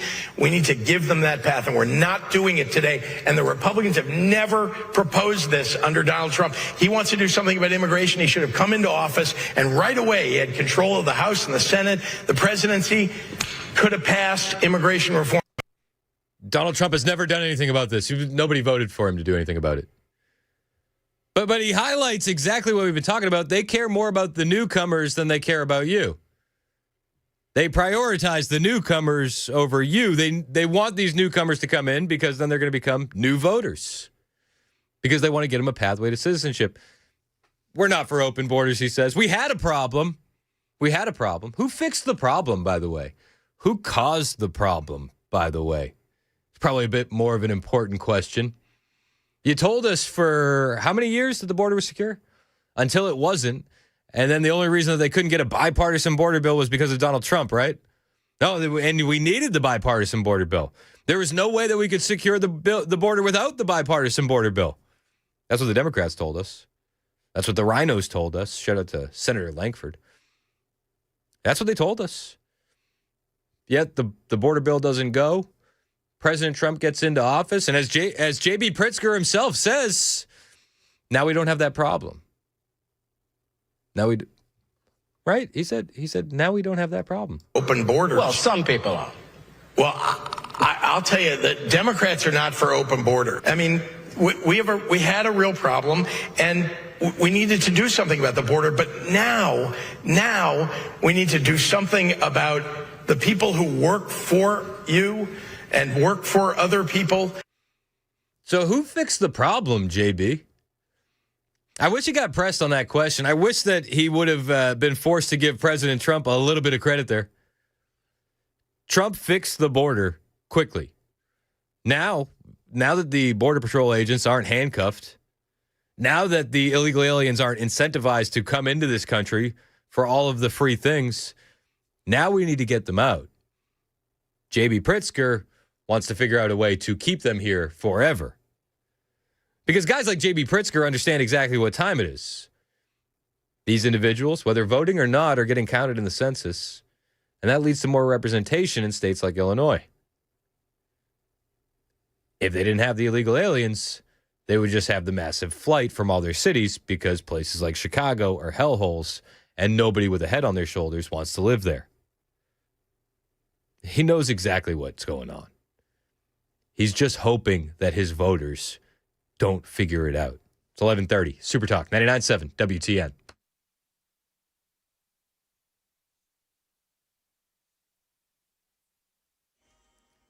$11:30 on the dot. I'm Kent Weaver with your top stories. Got the full forecast coming up in 5 minutes. Right now in Nashville, a construction worker downtown's been charged with unlawful photography after allegedly taking pictures of women inside a restroom.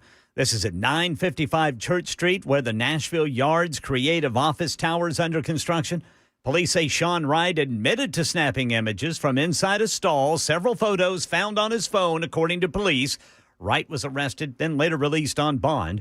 Well, it's Christmas break, not winter break in Sumner County. That's what the school board voted unanimously after some debate last night. School board member Stephen King. This needs to be called Christmas break because that is what it is, and everyone knows that's what it is. It's the reason there is a break in the first place because of Christmas. Well, it had been winter break for over 30 years in Sumner County, but it was changed to Christmas break last year, and some board members like Wade Evans expressed regret over that decision, citing a lack of input and concerns about hurting the feelings of people of other faiths. Last year was brought up as an amendment.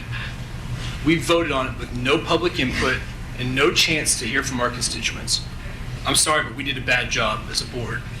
They even tried to compromise, calling it Christmas winter break. But it's Christmas break, voted unanimously, and the decision will be reflected in the 2026-27 school year calendar. Ken, if I could real quickly. Yes, sir, brother. I would just like to add to the conversation. How dare we speak Merry Christmas?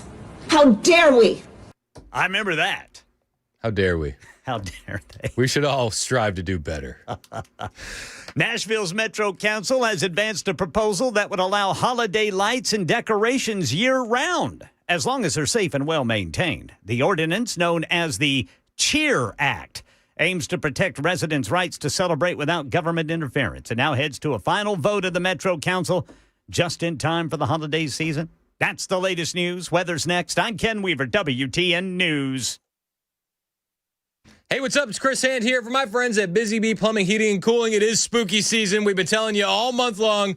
We're putting away the bee puns, and we're loading up some Halloween puns. We don't want you to get tricked when it comes to your home.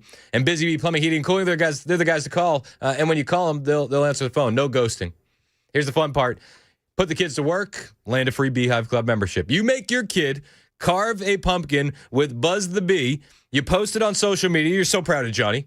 And then you tag Busy Bee in the copy, and then boom, you land a free Beehive Club membership. You show up your carving skills, and you get some free perks. Now for the real treats. You need HVAC service, schedule the fall maintenance, and land free dryer vent cleaning. That's a $229 value. If you got plumbing issues, any repair that you get scheduled, they'll flush your water heater for free. Your pipes are going to thank you. And if you're thinking about a new HVAC system, this deal is scary good. Free 10-year parts and 5-year labor warranty. That's $750 in value with any system install. Don't let the home headaches haunt you. Call Busy Bee Plumbing, Heating, and Cooling today where the service is solid. The savings are spooky good. 615-775-7833. That's 615-775-7833. Or find them online, busybeehvac.com.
11:37 Super Talk 99.7 WTN. My name's Chris Hand. Sorry, I was jumping inside the YouTube chat.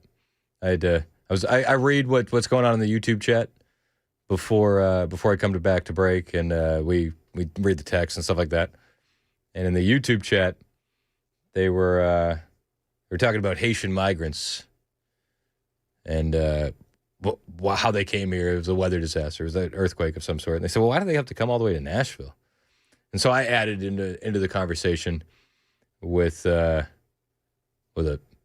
fork and a plate and a cat and a dog emoji. And then I got out of there. If you know, you know.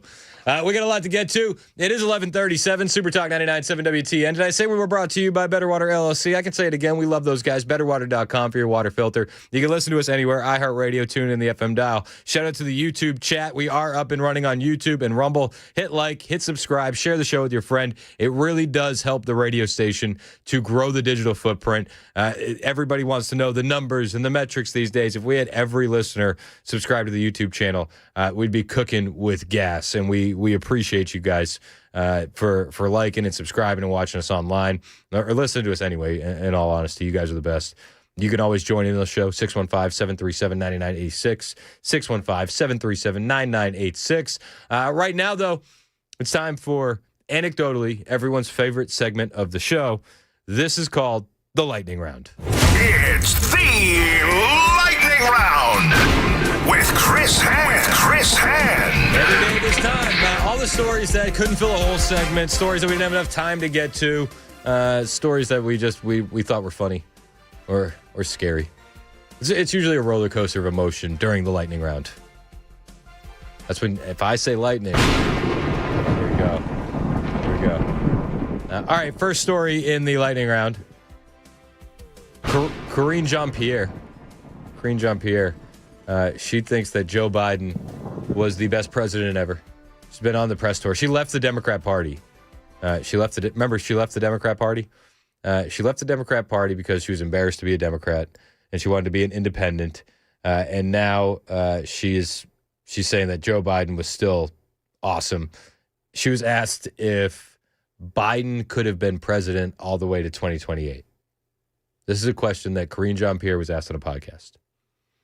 Before we listen to Karine's answer, I think we all understand that the answer is absolutely not.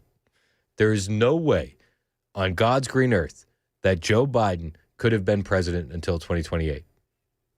Physically, could he have lived? Maybe. This country couldn't have handled it. Joe Biden's brain couldn't have handled it. It would have been another 4 years of weekend at Bernie's. Maybe they could have dragged him across the finish line. But mentally, no, there's no way. Karine Jean-Pierre, what say you? Like the notion that this person was up for being president to 2028 was up for the communications responsibility of this job and fighting. No, well, if he won again, he would have to have been president all the way till 2028. I think that's an absurd thing to suggest that he could have been president. Do you think he could have been president in 2028? I can't speak to that. Here's what I... Obviously, no. But so was he up for it? Obviously, no. Obviously, you can't speak to that. She's channeling her White House press briefing days. I can't speak to that. I'll have to divert your questions elsewhere. You're going to have to ask somebody else. She's falling back on the old crutches. No, I guess he didn't have the vigor for this fight. We have to rewind the tape a little bit and not be revisionist historians here, because revisionist historians? We can't be revisionist historians here, says the best female black lesbian press secretary that we've ever had in this country. Don't be a revisionist historian, please, guys. Joe was as sharp as a tack, they told us, as he was calling out for dead people, shaking hands with ghosts, getting lost on stage with one set of stairs, being guided by the wrist like a young child by one Barack Hussein Obama. Let's not revise history. Can we just actually review the history that we all remember instead of, like, we don't have to revise anything? Don't be revisionist history. She also had a tough time on CBS this morning explaining why they didn't see any warning signs before the debate with Donald Trump. The apparent decline of Joe Biden. You said you're a member of the inner circle and you never saw the decline. And after that, I wrote, how? Yeah. You even write, Karine, that you were on the plane with him going to the debate and you didn't see anything. I love how the media now is taking a stance of strength. How did you not notice? It's like, I'm sorry, wasn't it the mainstream media telling us Joe Biden was fine the entire time as well? Aren't you just as guilty as one Karine Jean-Pierre? I expect a certain amount of lying from the administration, any administration. A good bit of spin. They're going to try and say things in their favor. Natural. What we witnessed during the Biden presidency was completely over the top, though. Gaslighting to the next level. And the mainstream media didn't ask any questions. The mainstream media took that spoonful of you-know-what, and they grit their teeth and they bear it, and they said, thank you, sir. May I have some more? It's like, clean up your teeth. It's all in your teeth. The mainstream media is just as guilty. And for I think that's Gayle King on CBS this morning. You didn't notice at all. It's like, where were you, Gayle? When you were noticing, were you saying it on your show? No, you weren't. I didn't mean to defend Karine Jean-Pierre. That's not what I'm trying to do. But for the media to take this high road, like they were on top of the story, bovine scatology. Well, when we were on the Air Force One going to the debate, you got to remember his campaign people were on the team, his family was on the team. I actually was one of those rare trips that I didn't really see him until after the debate, even though I was on the plane. Lucky you. I'm sure that's exactly how it went down. So really, I want everybody to know that I take this question incredibly seriously. I do. I was his White House press secretary, which means I had a role that saw him practically every day and traveled with him. And you saw nothing. For more than 95%. We've always said, we're not going to say, oh, he didn't age. He aged. And he poked fun at it. We always owned up. And with age comes what happens when you get older. Which is? But when we talk about the mental acuity, and again, I take this very, very seriously. Yeah. I never saw anyone who wasn't there. I saw someone who was always engaged. I saw someone who understood policy, pushed us on the policy, and also understood history. And there were times, I'll tell you the story, there were times where he would call me into the Oval Office, and I would be like, oh no, because I knew whatever he was going to ask me was going to be direct, was going to be about a story he read, about how we're pushing back, how we're pushing a message forward. And I believe some of that. I do believe anytime he called her into the Oval Office, her instant reaction was, oh no. I 100% believe that. The rest of it, well, I'll let you decide for yourself. Got another story for you here in the lightning round. People are mad. People are mad about President Trump constructing the ballroom. Have you seen this? Hillary Clinton, it's like, oh, the White House, you got to treat it with some respect. It's like, yeah, talk to your husband. You know that Trump goes around the White House, right? And he goes, that's the room. That's the room with Bill and Monica. You know, he does that. But there's a lot of fake outrage from the left on the construction of the new ballroom at the White House.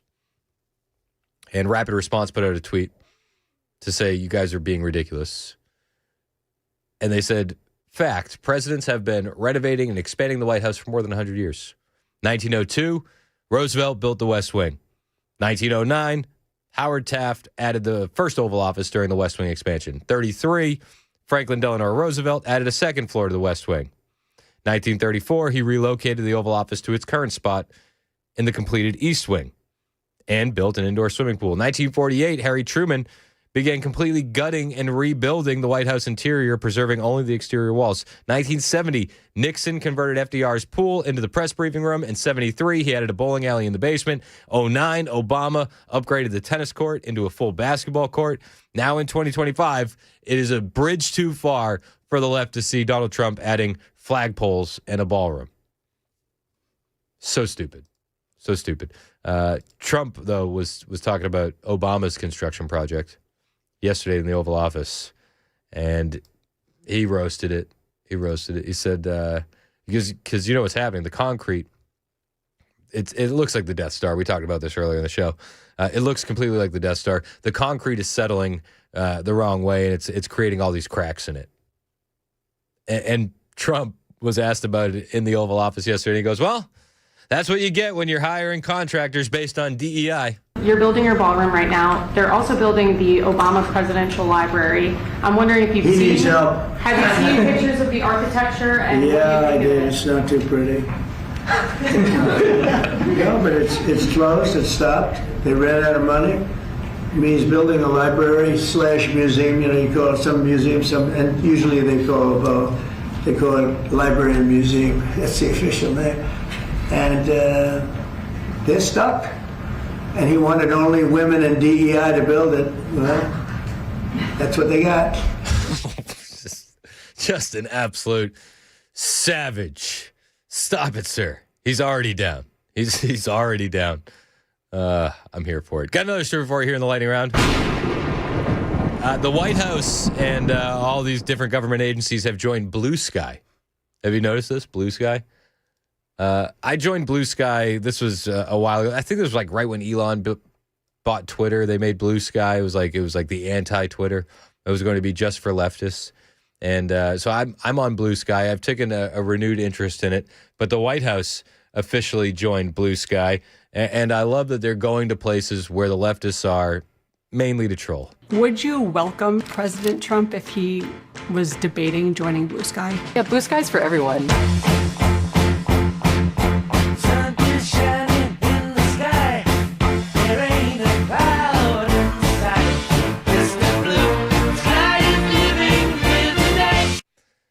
If you're not watching on the YouTube stream, you missed the video to go along with it. But in the video, it's DHS creating a Blue Sky account, and it says, "Hello, is this thing on?" And then they add a video that says, "Life after criminal aliens are deported," and it's a bunch of blue butterflies flying around, and everything is happy and wonderful and fantastic. So I jumped back on Blue Sky, and I think you should too. I think you do. I think you should too. To be perfectly honest with you. It's called We Do a Little Trolling. Now, for your big accounts, for like the big names, right? You get like hundreds of comments. The interaction, the engagement is pretty low. But on the medium tier accounts, you should look at this and think of it as your personal way to insult Democrats. Because you can find somebody like Randy Weingarten, who's like the head of the largest teachers union. We've talked about Miss Weingarten before. Somebody like her, she'll put up a post and it'll sit there for like 7 hours with no comments. So you could say something pretty funny. Maybe do a little bit of trolling. We like to do a little trolling. I've done that. I don't know how long my comments stay up for. I have a hard time going back and finding them. I think they delete them, but it's hilarious. You should do it too. And if you find me on Blue Sky, hit the follow button. Chris Hand on air. That's my handle across all the social media platforms. Please keep up with me off the air on TikTok, Twitter, True Social, Instagram, and Blue Sky and YouTube at Chris Hand on air. You hit the follow button. I will follow back. That does it for the lightning round. It's 11:50 on Super Talk 99.7 WTN.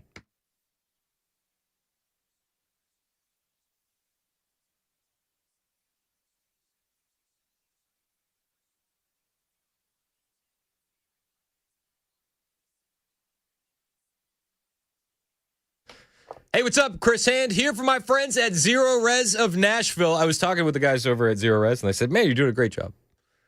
So I'm just telling people that the kids are destroying my carpets, and that I'm tired of the dogs walking through mud and walking in on my carpets, and that when that happens, inevitably, because we have so many kids and so many dogs, that there's only one person to call. It's Zero Res. All I'm doing is telling you guys the truth. Listen, $45, any carpet in your house cleaned, you're not going to find a better deal than that. And if you got young kids and you got animals in the home, you're not going to find a better cleaning solution that you would want anywhere near your floors. It's the Maha of floor cleaning. They use their exclusive ZR water, no soap, no harsh chemicals, no residue, which means your carpets, your upholstery, It's not just going to look insanely clean. It's going to stay clean longer. So if you got a 3-year-old that likes to do twirls with an applesauce pouch and get applesauce everywhere, be like me. Don't stress out. Call Zero Res. The reviews are through the roof. 5-star, all over the place. You'll understand why as soon as they get done with your carpets. Give them a call today. 615-535-9376. 615-535-9376. Or find them online, ZeroResNashville.com.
For many of us, generators are becoming a must-have household appliance. From unpredictable weather to surprise outages, it's better to be safe than sorry. Generator Supercenter of Nashville offers fast and easy installations with 24/7 service and monitoring to all brands of generators and expert repairs done right. Our mission is to make owning a backup generator simple and easy. Visit your local store today or check us out online. Generator Supercenter of Nashville. We serve all Middle Tennessee.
Right now in the nation's capital, no end in sight to the government shutdown. We're approaching a record. We'll tell you about it at noon on Super Talk 99.7 WTN.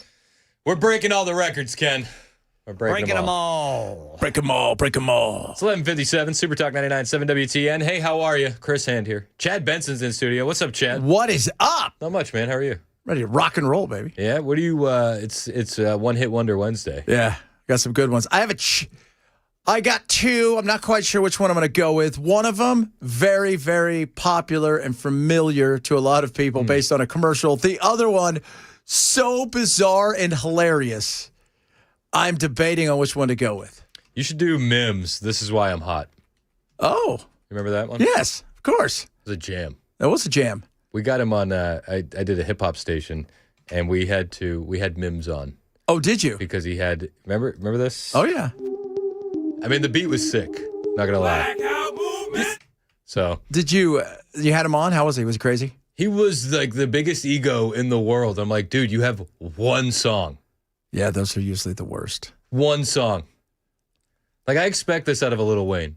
We had a Lil Wayne thing, too. So this is that jam at 94.5 in Boston. And Lil Wayne we're backstage at the TD Garden. And it's me and like four other people. And we're waiting to get Wayne in. And he comes through with like a duffel bag. And Boston police are like, hey, we're going to need to look in your duffel bag. And he goes, no. They're like, well, this is a gun-free zone. He's like, exactly. You're not going to look in my bag. And they were like, yeah, we are. And he goes, well, I'm leaving then. And they paid him like 6 figures for this concert. And so he turned around and he left. There you go. He was our headliner. How'd that go? It was not good. No. It was not good. You need to go tell the 18,000 people out here that you wouldn't let me in. Have a good night. Yep. Jay-Z and Lil Wayne were our headliners. I'm not a huge Jay-Z fan, but I will say on that night he performed an extra 45 minutes for the radio station because of what Lil Wayne did. Oh, my Lord. You know what? Lil Wayne being Lil Wayne. What are you going to do? No, hey, this is unlawful search and search. I mean, you're searching me. For what? I haven't done anything. I'm coming on. It's a gun-free zone. You know what? My guys might have guns. I don't have anything. It's just my stuff. It's just my stuff, That's man. it. That's all you need to know. So some of it is metal and shaped like a gun. What does that even mean? Maybe. It's just a lighter. What does that even mean? It's bananas. So that's my one-hit wonder story. I like it. Mims, baby. He's hot because he's fly. Chad's in next. It's 12 o'clock on Super Talk 99.7 WTN.